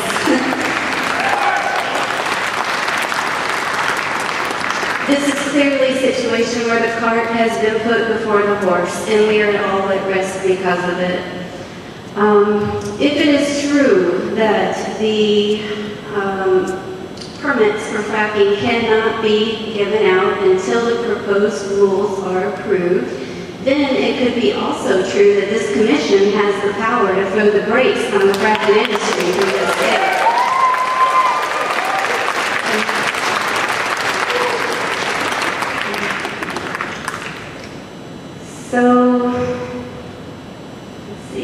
So instead, what if you tell the legislators what you've heard from the public as you sat through these many hours and listened to these hundreds of passionate speeches and fielded the anger that should have gone toward them?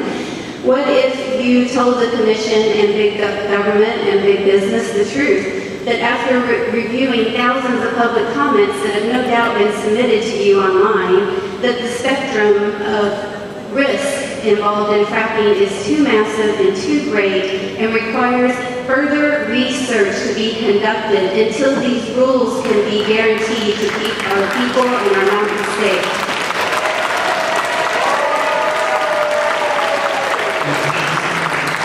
What if the mining engineer put the cart before the horse, put the horse before the cart, and let the people decide, put fracking on the ballot?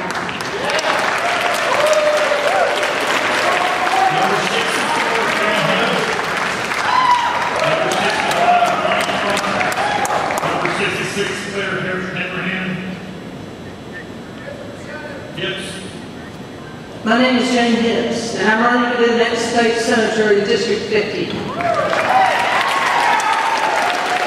My opponent has co-sponsored the Energy Modernization Act, and I believe this to be a profoundly bad idea.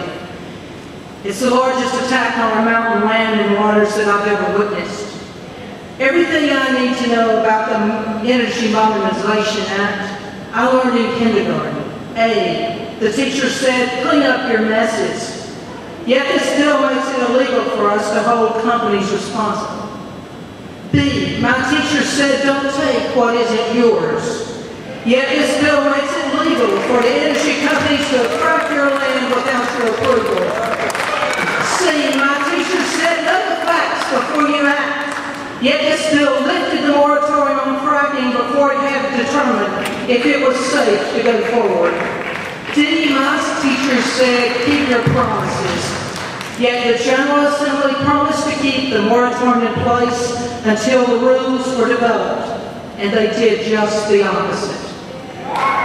E, my teacher said, don't relieve yourself in the pool. Well, she didn't say it exactly like that, but you get my drift. This bill clearly paves the way for mining and energy companies to take large quantities of cancer-causing chemicals and inject them into our mountain lands, all the while telling us that exposing these trade secret chemicals is a misdemeanor.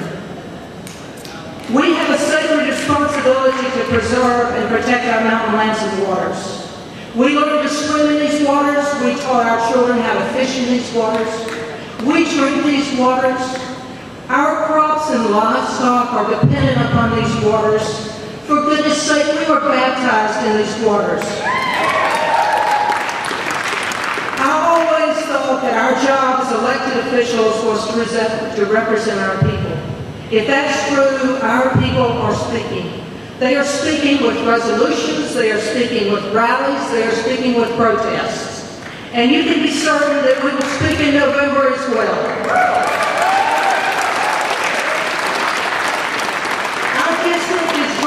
To make our voices heard from the county commissioners in Clay to the tribal councils in Cherokee. From town after town, Democrats, Republicans, independents, and libertarians are speaking out because clean water is not a partisan value. Clean water is a Western North Carolina value. My name is Jane Hibbs. I support reinstating the moratorium on fracking, and we must work together to lower our energy consumption, generate green business, and invest in solar energy. We must protect and preserve our mountain lands.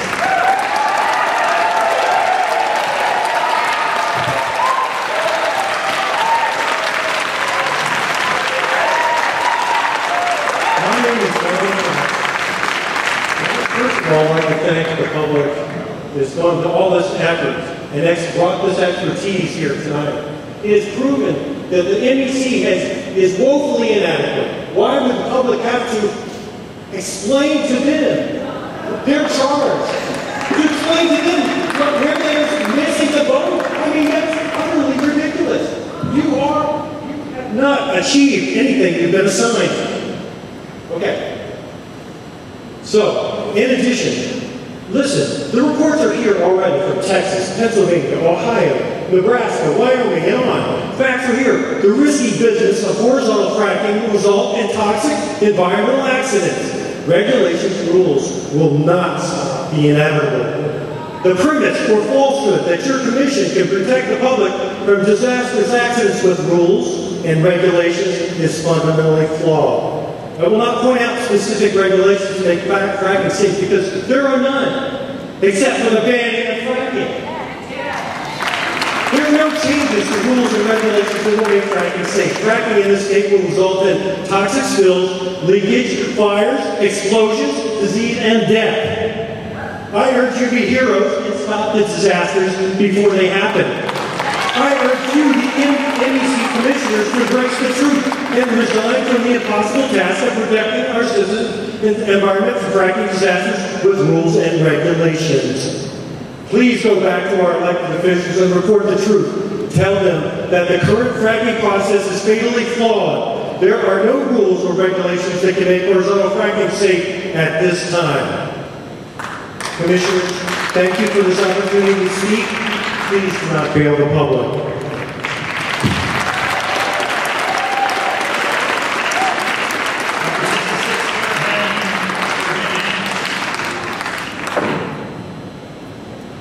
Hello, I am Claire Hanahan, and I've lived in these mountains for 25 I'm not a landholder, I'm not a business owner, but I am a grandmother and a citizen of Buncombe County. But my home, as your home, is with this living earth. I add my voice to remind you of your duty to preserve and protect this land and these waters for the benefit of all and for generations to come. From your high seats of power, you have an opportunity to really listen. You must not turn a deaf ear to the clear and present danger of fracking. Put this to a vote. We want a moratorium. Industry wants to stimulate the earth to extract the natural gas. They want to inject poisons into the good earth and keep secret the toxic mix that threatens our living waters. This is dead wrong. Corporations are not persons. It is we, the people, and the living earth that will suffer if fracking goes forward. Rules and fines have not stayed the hands of corporate polluters in the past. Once the contaminants are unleashed, the damage is done. Ask the poisoned Marines at Camp Lejeune, or the cancer-burdened families around CTS, or ask anyone living near a nuclear facility, a coal ash pond, or a removed mountaintop. These draft rules will not protect us. Where is the enforcement? Where is the accountability? You will heed our voices here, or we will raise them even louder in the streets, or wherever the frackers go, we will be there.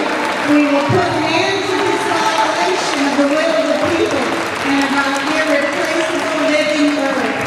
No fracking, not now, not ever. Thank you.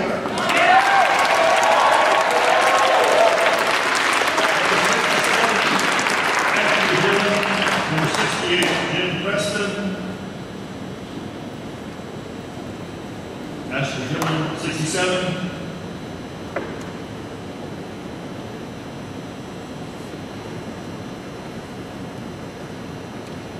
Number 68, Jim Preston. 68, Jim Preston.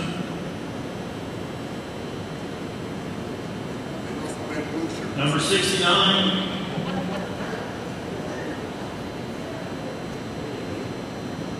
Hi there, I'm John Ventry. With all that's been said about the dangers of fracking, my mind goes to the simplicity of what can be done differently.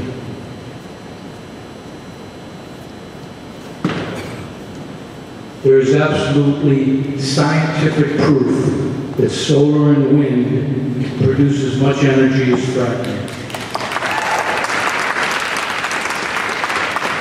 The very simple fact is that all they need to be is subsidized, just like oil and gas is subsidized. And therefore, it will easily be able to compete in a financial way. It seems common sense to choose the energy that is most harmonious to the planet's survival and all the species that live on it.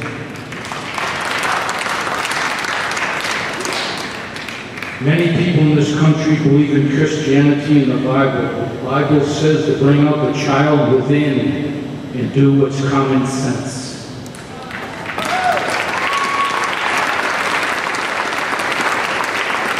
Number 70, George Rector.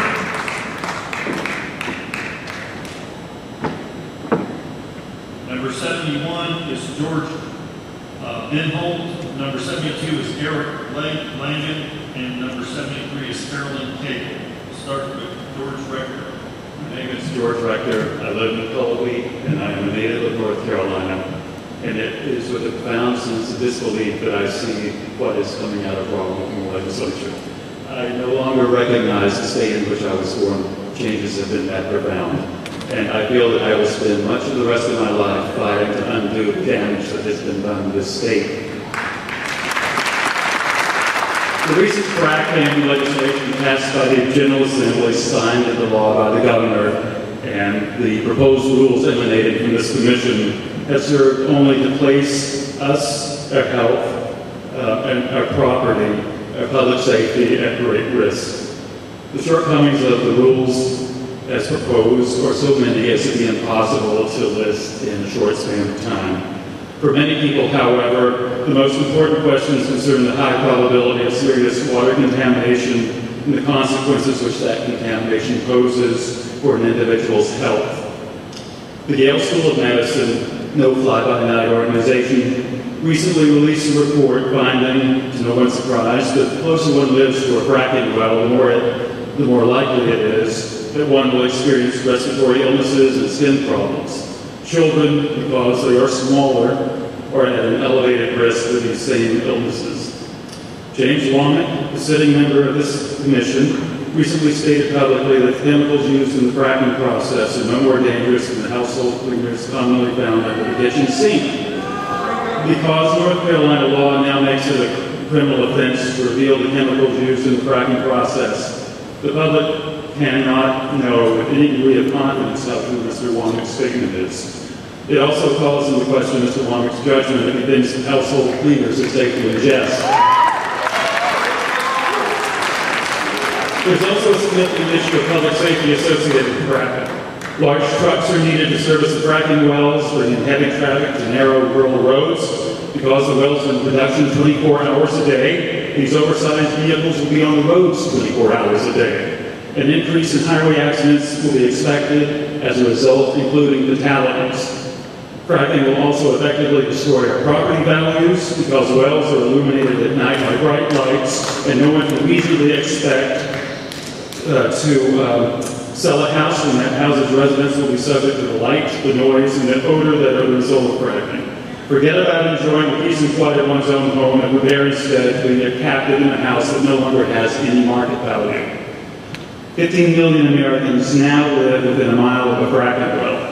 The citizens of North Carolina should refuse to be a part of that number. The members of this commission need to understand that fracking should have no part in our state's energy policy. Listen to the people, not to the American Legislative Exchange Council, and not to the lobbyists in Raleigh.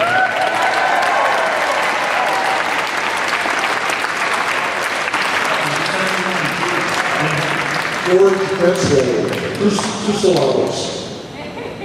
I had a bunch of stuff to say here, but it's been said pretty well before, so hell with it. I'm just going to tell you, remember who voted this thing in. And remember who's going to help us get out of it. Jane Hibbs is sitting back there, and you better vote for her in District 50.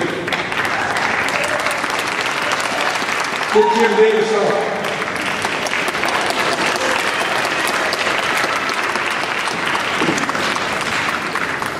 Garrett Lanigan. 73 is Carolyn King.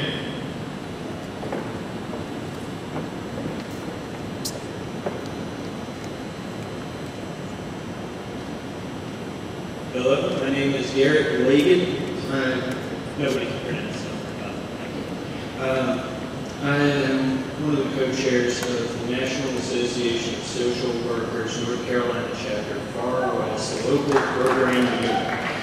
I want to make this clear, the National Association of Social Workers does not have any position on fracking. I'm here speaking from my experience as a social worker in these communities in North Carolina. I earned my master's degree from the University of Chapel Hill School of Social Work back in 2010, and I work daily with people who are some of the most vulnerable populations in our communities. I can't find anywhere in your proposed rules any mention of compensation or assistance for people displaced by fracking. It might be in there and I just missed it, but I haven't been able to find it. People may be displaced by toxic accidents, and that's addressed inadequately, but at least it's in there. In 2012, Aqua America bought land out from under the Riverdale Trailer Park in Jersey Shore, Pennsylvania, to build a pump station for water extraction for fracking. Your rules must prohibit this type of displacement, or at the very least, require any company responsible for the destruction of homes or the displacement of existing homes to accommodate. If these places are destroyed or displaced, for the accommodation of extraction-related activities, those companies must be required to contract an independent study of impacts on community affordable housing supplies prior to affecting those housing supplies. And afterwards, they must compensate the affected residents at a minimum of $8,000 to $10,000 if you have to move your trailer, because that is expensive to do, to move a home, or a reasonable fair market rate for relocation to a new apartment for folks moving out of apartments, for just a reasonable amount of money to engage in forced relocation. I hadn't heard anybody speak to it. I didn't expect I was going to tell you anything new about fracking, so I wanted to speak from my experience. Thank you very much for your time. Thank you for coming.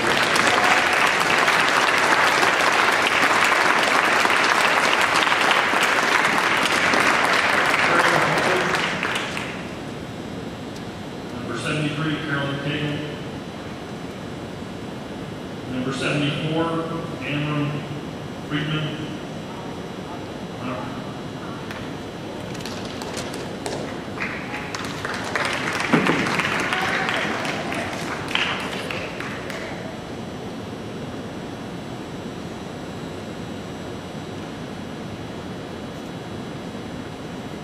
Good evening, Commissioners. Welcome to Western North Carolina, and thank you for yielding to popular demand by holding this public hearing today.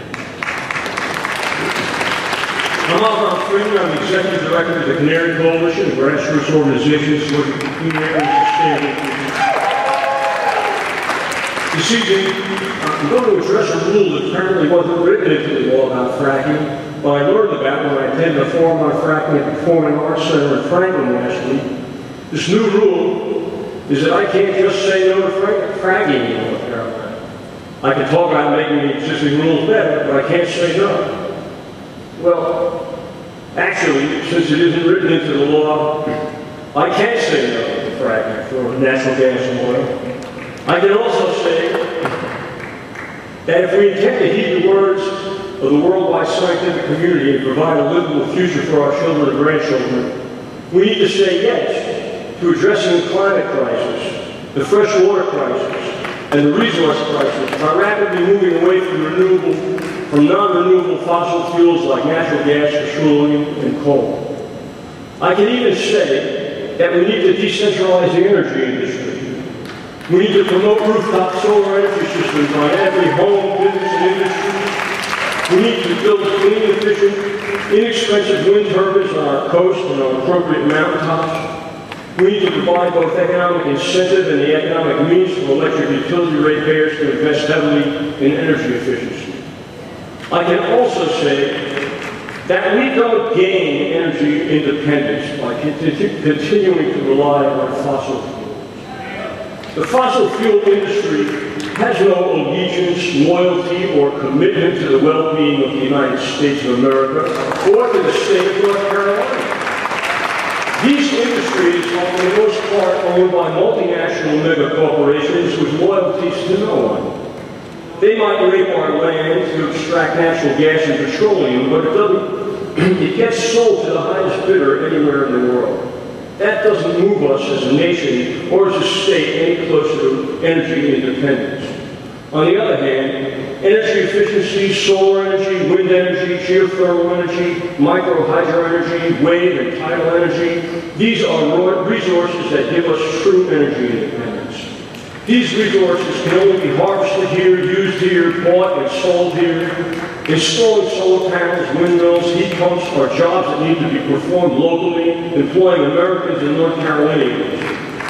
I can say all these things, but there is a limitation of which we all need to be reminded. It's encompassed in Article 1, Section 2 of the Constitution of the State of North Carolina. Quote, all political power is vested in and derived from the people. All government of right originates from the people, is found upon their will only, and is instituted solely for the good of the whole. Thank you.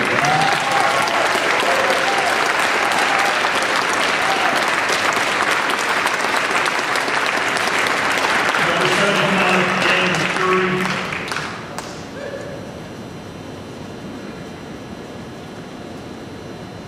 Dan McCurry.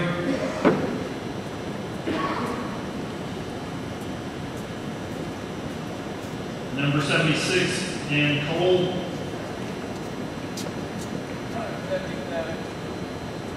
Number 77 is Helen Rodriguez. Number 78 is Nicole DiColangio. So it's Dan Cole. Dan Cole, sorry, Dan. All right, thank you. A little weary, I think we're all probably a little weary at this point. I guess my main point is that fracking simply is not worth the risk, especially in the mountains of North Carolina. We need to ban fracking in the mountains. It's geologically wrong. We have, our land here is not flat with the flat layers that you see in the fracking diagrams. We have mountains which were formed by earthquakes millions of years ago. The flat layers are like this. So when you drill down and frack here, that fluid can come up over here in a much shallower place. We've seen this in Pennsylvania, in the hill country there, where they had a blowout and they put in more cement casing, and it came out over a half-mile away to the surface in the stream. And we have artesianal springs here. This is the oldest mountain chain in North America. Our mountain's right here. And it is porous. There are holes and fissures all throughout. That's where we get our water, from our springs and from the wells. And if we contaminate that water, we're done. We'd be risking our well water forever for temporary money. This is the headwaters for the entire southeast United States. All the rivers go down from here. If we contaminate our water here, it all flows down to the rest of the southeast. Through to the Tennessee River, to the Mississippi River, to the Gulf of Mexico, to the Atlantic Ocean. Everyone's downstream from here. And the value of our water, our pure mountain water, is incalculable. It's worth billions of dollars, perhaps more. And everything is dependent on our water. Our breweries, our farms, our fishing, our hunting, our hiking, our real estate, our homes, kayaking, rafting, housing, tourism, construction, business, industry, municipal water supply. This is our lifeblood. Wars are being fought over water. And this is one battle in that war right now. And the water is being taken away from us, we the people, and given to private entities to make a profit. And this will be a dead zone. Because every well will leak. The steel pipes, the cement casings will corrode with time. In 2 months, 5 years, 50 years, whatever it is, there's no fix. There's no amount of money. So, do we trust the government? Do we trust the energy corporations? Do we trust the contractors who are in a hurry? Who's guarding the guard? We need non-political independent guards, well-staffed with big farms. But basically, we need 2,000 feet setbacks. But in the end, fracking is immoral. If a foreign group poisoned our groundwater like fracking, our government would hunt them down for poisoning our water. This is immoral. It is not worth the risk.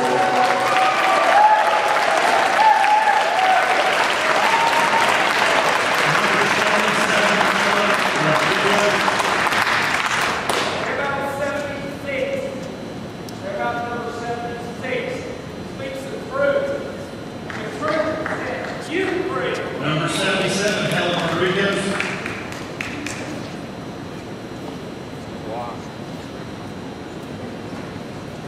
Number 78, Nicole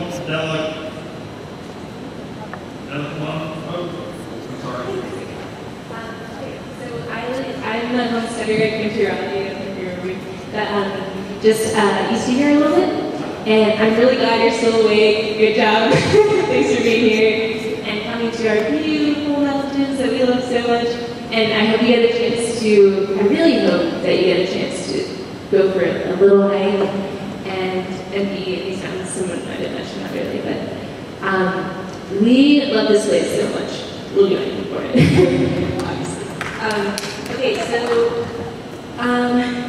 again, I don't know if you want me to speak to the rules exactly, because I feel like, again, it's an issue of whether or not you agree with fracking, actually, because I feel like the only way to kind of ban it at this point for us, it would be to just make the rules really strict, which I'm sure you've heard all this before. And I think there's somebody who did that in Colorado, so you can look up their rules, which would be recommended. I also wanted to invite you to come to Asheville if you're interested in learning about permaculture, which I think is the awesome solution. Asheville is voted, I think, the happiest city in the country. And if you come and visit us, we'll show you why. And we'll talk about how we live and why we live. I'd love to show you my information. And there's also a booklet that I left that talks about people's stories that have been influenced directly from fracking, throughout the country, who's died and what diseases they got and all that. And that's a great thing called Shield Build Stories. I think that's everything. Please call me up if you want to learn more, or just look up permaculture. Permaculture, permanent culture. It kind of encompasses everything I'd like to say and what I feel like is our future, our joyous future. Okay, thank you again for coming to that.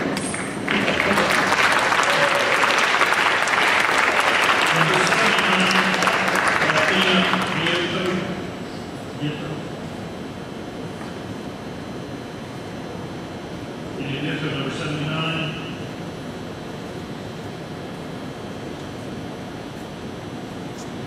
Number 80, Julia Buckarusa.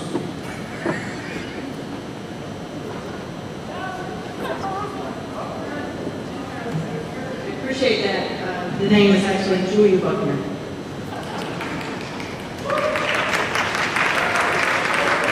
Good evening. My name is Julia Buckner, and I do want to thank you for holding this meeting and for receiving our public input. Although I do not understand why such an unsafe practice would even need to be debated in 2014, my man thought that every problem could be solved over biscuits and sweet tea. So like the young lady who spoke before me, I would like to invite you, in the true spirit of Southern hospitality and graciousness, Mr. Womack, to come and visit me at my home in Clay County. I live in the ancient mountains of Tuscany. It is a land where the water dogs laugh. It is the land where my ancestors are buried. And it is the land where we often joke that we can make local calls to God. It is here that my family has toiled the soil, tilled the soil for generations, believing that something sacred can grow indeed from clean water and good dirt. And I believe if the three of you, if the entire Mining and Energy Commission would come and visit me, if you could see what I see, if you could swim in the crisp waters of Fires Creek, where I first jumped off Huskin's Hole when I was 3 in a bikini and learning to swim, if you could kayak the Nantahala River, if you could taste a fresh tomato from the vine or pluck a sweet potato from the freshly plowed field, if you would see that fracking in North Carolina is a grave mistake, you would ask the General Assembly of North Carolina to reinstate the moratorium on fracking.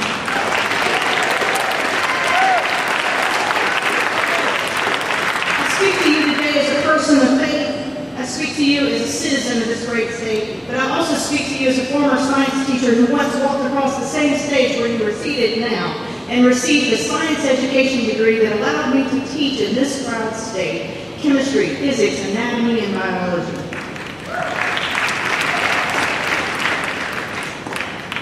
I am tired, I am exhausted, and I am saddened that we are having this conversation.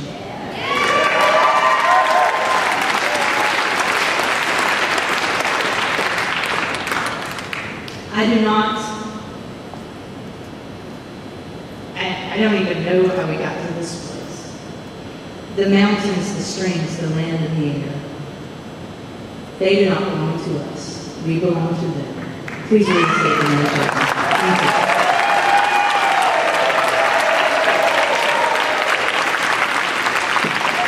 Number 81 would be Joy Joey Blue, 83 would be Brian C. Brock, and 84 would be Tyler Beamer. Alexander Tate, 81.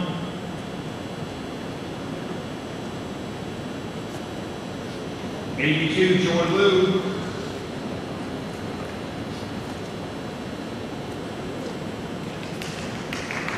Hi. Good evening, and I want to thank everyone for being here tonight and for slogging through all of this. We've been through a bit at this point already. Thank you for this opportunity to speak. I have concerns regarding the inadequate protections of these rules to safeguard public health. Every day, scientific evidence is revealing the dangers of hydraulic fracturing poses to human and environmental health. It's known that hydraulic fracturing involves the injecting, or actually more importantly, the bringing up to the Earth's surface of multiple known carcinogenic, teratogen, and endocrine-disrupting compounds, to mention a few of their characteristics. These compounds harm us via the water and the air. They're not only getting the water we drink, but the actual air that we breathe. Healthcare providers and public health officials all over the country in the areas where hydraulic fracturing is used are dealing with patients that have a vast array of symptoms from this poisoning.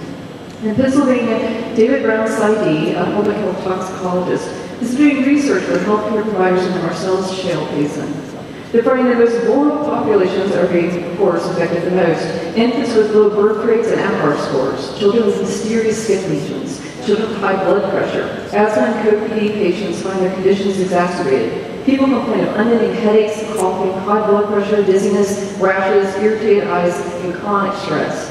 Based on these pathophysiological findings in the general public, health professionals are recommending hourly particulate air monitoring on wells, as many of these conditions fluctuate during the day. And this is actually based on their study, Brown-Weinberger et al., Understanding Exposure from Natural Gas Drilling Puts Current Air Standards to the Test. Notably, unfortunately, there's nothing in these rules regarding air quality monitoring. Rice-Weil et al. In their study, Birth Outcomes and Maternal Residential Proximity to Natural Gas Developments in Rural Colorado, mentioned previously tonight, found an increase in the number of congenital heart defects to infants born to mothers who live within 10 miles of natural gas well. Mackenzie Whitler et al. In their study, Human Health Risk Assessment of Air Emissions from Development of Unconventional Natural Gas Resources, found those living with 1.5 mile natural wells were at significantly greater risk for cancer than those further away. They specifically cite the risk of benzene as the major human health risk. Fontenot Hunt et al. In their study and evaluation of water quality in private drinking water wells near natural gas extraction sites in the Barnett Shale Basin formation found that private water wells within 3 kilometers of natural gas wells had elevated levels beyond the EPA's limit of arsenic, selenium, and strontium. The current rules call for wellheads, edges of waste pits, production equipment, and tanks to be near 650 feet away from an occupied dwelling. In light of the scientific evidence, to call that distance woefully inadequate would be an understatement. Currently, safety rules call for draft pits instead of containers, and we've seen from Duke how well those line pits work out. Was human health really considered once we were working out these wells? Initially, when fracking regulations were written, the scientific evidence regarding setbacks didn't exist. But now that scientific evidence is coming in, these rules need to be written in accordance with it. Thank you for your time.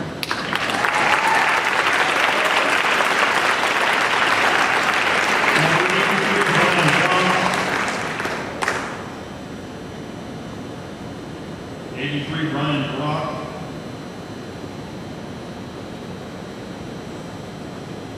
Number 84, Tyler Beamer.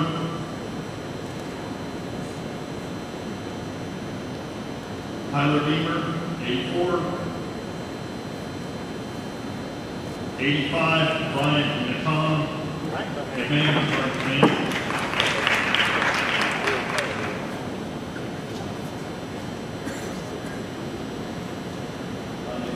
Brian McMahon. I do want to thank you for coming out this evening and listening to each one of us and take the opportunity to share our thoughts. I'm from Jackson County, and after repeated requests by local citizens and fellow county commissioners, our current chair of the county commission does not think it's necessary to discuss fracking, so therefore he has refused to put it on the agenda locally, but we'll take care of that problem on November 4th.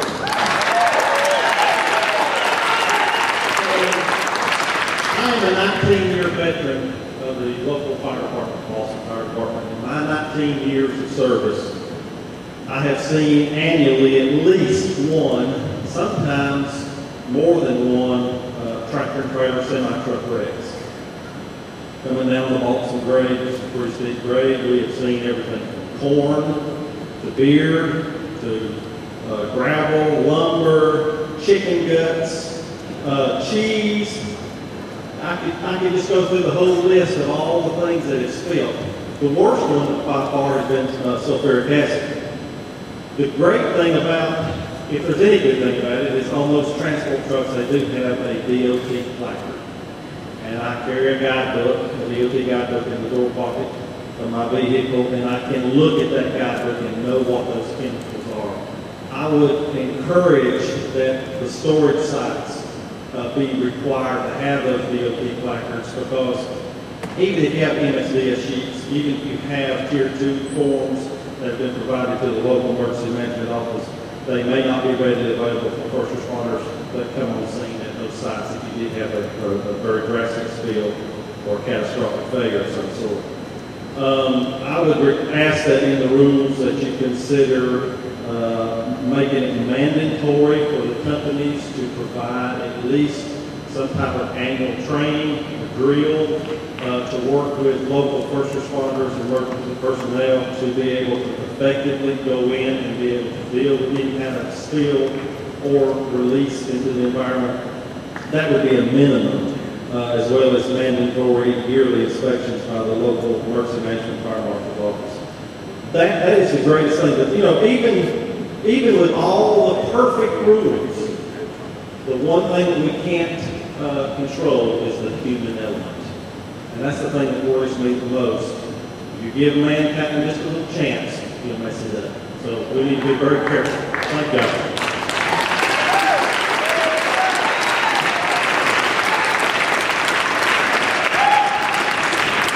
Number 86, William Ford.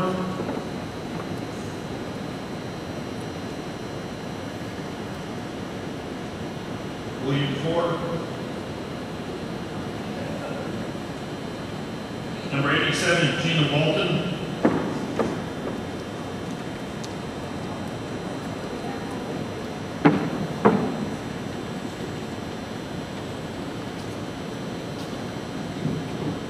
Hi, I'm Jenna Wilson, and I'm originally from Ohio, and I'm living in Barnesville currently. I just want to say that I'm really honored to be sitting on a group of such articulate, well-informed, and rightfully concerned people. It's really an honor. And I've been sitting here a long time, so I'll be very brief. The first section that I'd like to point out in the draft is 203 under inspections, where the words "upon notice" make an appearance. And this is for the companies, the drilling, fracking people. They didn't notice in advance when inspections are coming. I think these words need to be taken out. This is not fair. And also, inspections needs to be bulked up. This section is sorely lacking. First of all, who will be conducting inspections, and will there be a system of checks and balances to ensure that private interests aren't influencing findings? Inspections oversight provisions need to be added to this. We do not need another incestuous relationship like the one between BP and the MMS. And while we're talking about environmental devastation, I second what the mayor said earlier about surety bond or damages that will show up in the future, not when, not if, but when, in the future. So a surety bond is a fantastic idea. The second point, variance for setbacks. This is section 1603. And in this draft, variance needs exceptions, basically, to the rule. In this case, variance to reduce the setback distances. Please remove section 1603. We do not need any more exceptions for fracking. Thank you. Third point, section 1802, water supply testing notifications. This one says that if there's going to be a wellhead within 1/2 mile of someone, they need to be notified. It's kind of an insult. I have a study here from July 2013 published in the Environmental Science and Technology by researchers at the University of Texas at Arlington. It's called An Evaluation of Water Quality in Private Drinking Water Wells and Natural Gas Extraction Sites in the Barnett Shale Formation. Their analysis showed that arsenic, selenium, strontium, and total dissolved solids exceeded the Environmental Protection Agency's drinking water maximum contaminant limit and samples over 3 kilometers away from the site, and lower levels, even further than that. So, and in most of these cases, methanol and ethanol were also detected. So in the interest of the public, the half-mile rule needs to be closer to 2 miles, aka 10,560 feet. And I'll add that on this topic, the 2-mile suggestion should also be the minimum applied to any setbacks. 4, Section 1702, required disclosures. This is the trade secret section. This needs, please remove this as well so that this manual reads less like an operations manual for raping the environment. Thank you very much.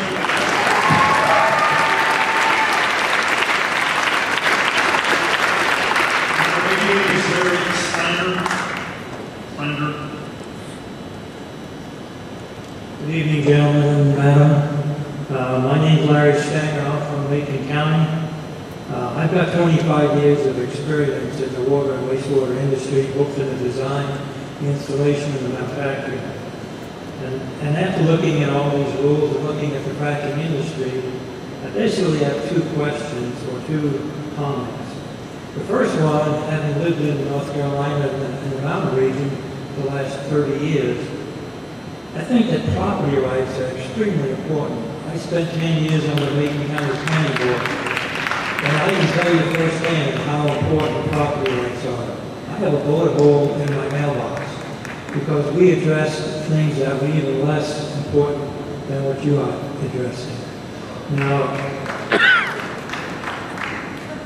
there's no need to have forced compulsory cooling. You know, we can look at the hard frac situation that we're doing today. You have directional drilling. You can go around another person's property. You do not have to go through his property to do fracking. So that old law from 1946 can be abandoned. You should need to look at the real issues around the people's property before you force them into compulsory cooling.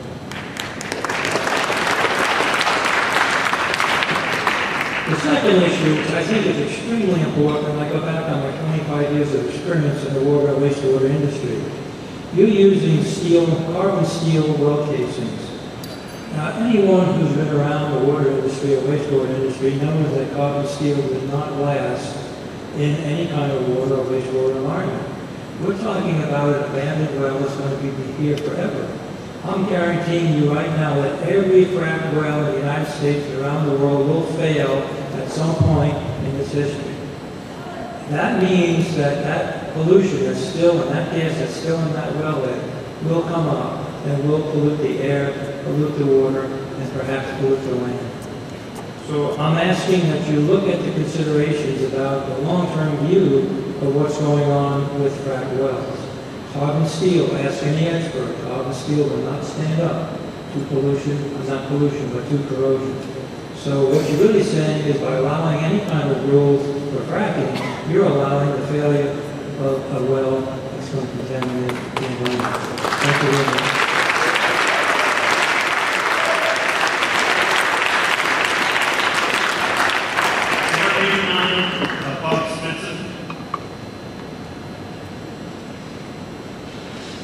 I've been here for a while, sitting here, and skeptical of a number of things that changed around a lot of what I'm going to say. Just to address the 3 of you, particularly the gentleman in the middle.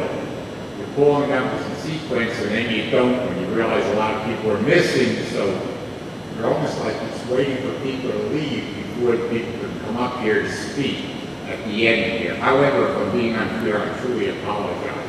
I do know this, that the people who came in here, the people in the blue shirts, some of whom didn't even know where they were coming to, have not only challenged me to fights out there and cursed me out, but tried to hit me with their car, and that's been reported to the police, and hopefully it will come to whatever it is. What I'm seeing here is a truly unbelievable situation that I have, in my 72 years as of next week, I've never seen before, because I didn't know what fracking was 4 days ago. I had only heard of it 6 months approximately ago.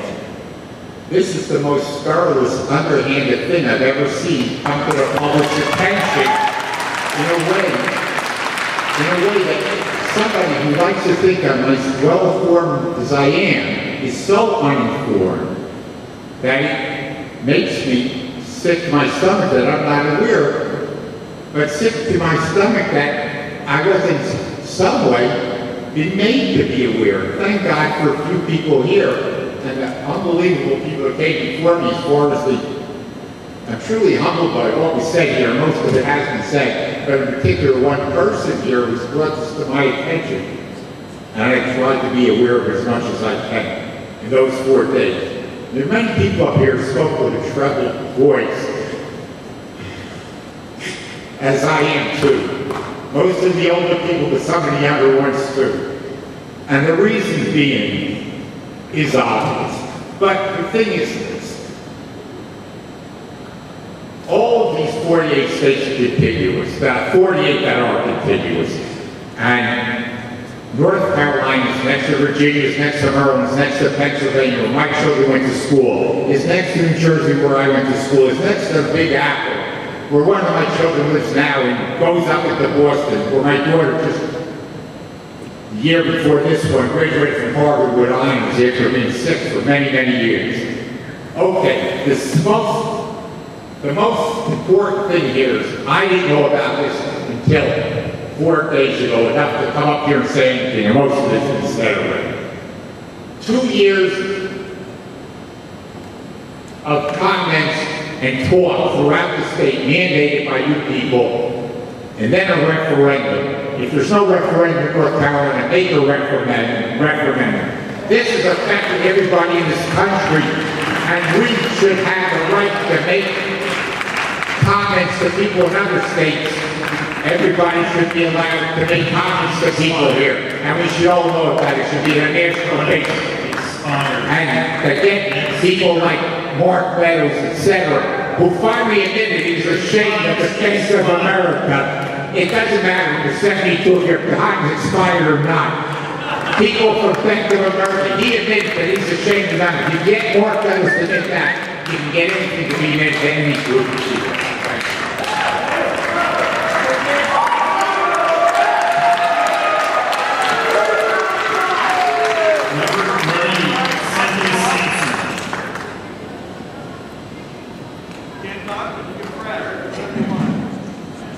I'm Cynthia Sampson, and I'm a local representative of the world's largest interfaith organization. It's called the United Religions Initiative.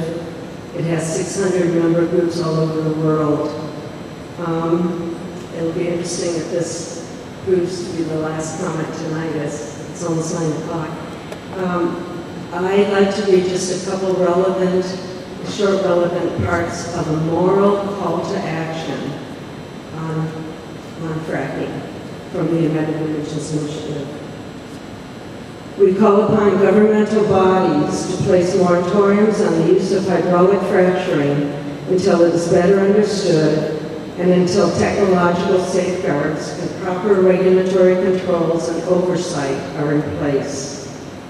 We call upon governmental bodies to hold the companies accountable for any liability to individuals and water systems that are polluted through this process.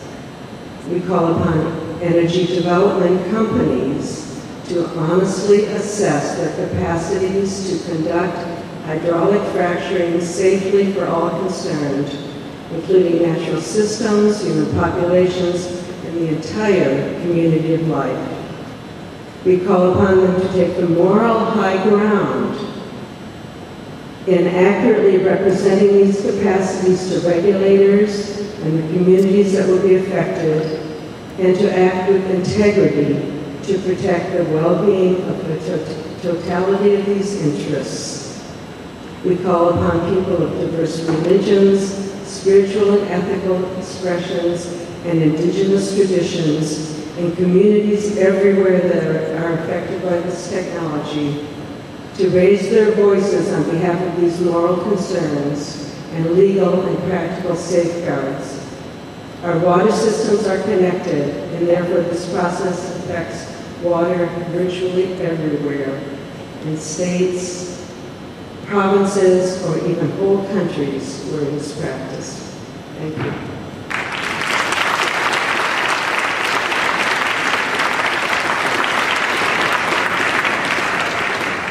The last speaker is Melanie Wilson. That's number 91. Melanie Wilson.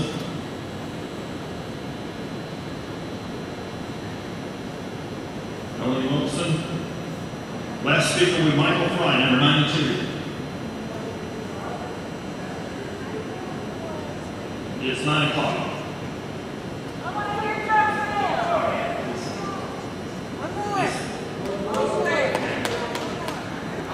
Okay, the next one is 93, Katie Hicks.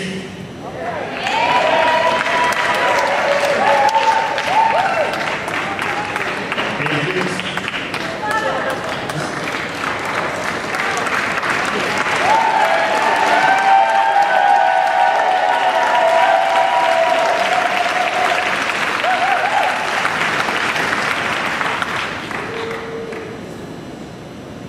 Okay, thanks for making time for one last speaker. I didn't think I would actually get to speak, but I'm glad to have the opportunity. My name is Katie Hicks. I'm the Assistant Director of Clean Water for North Carolina and a native of Buncombe County. A lot has already been said this evening. I did want to address toxic air pollutants, the release of which is a major hazard that comes along with natural gas development.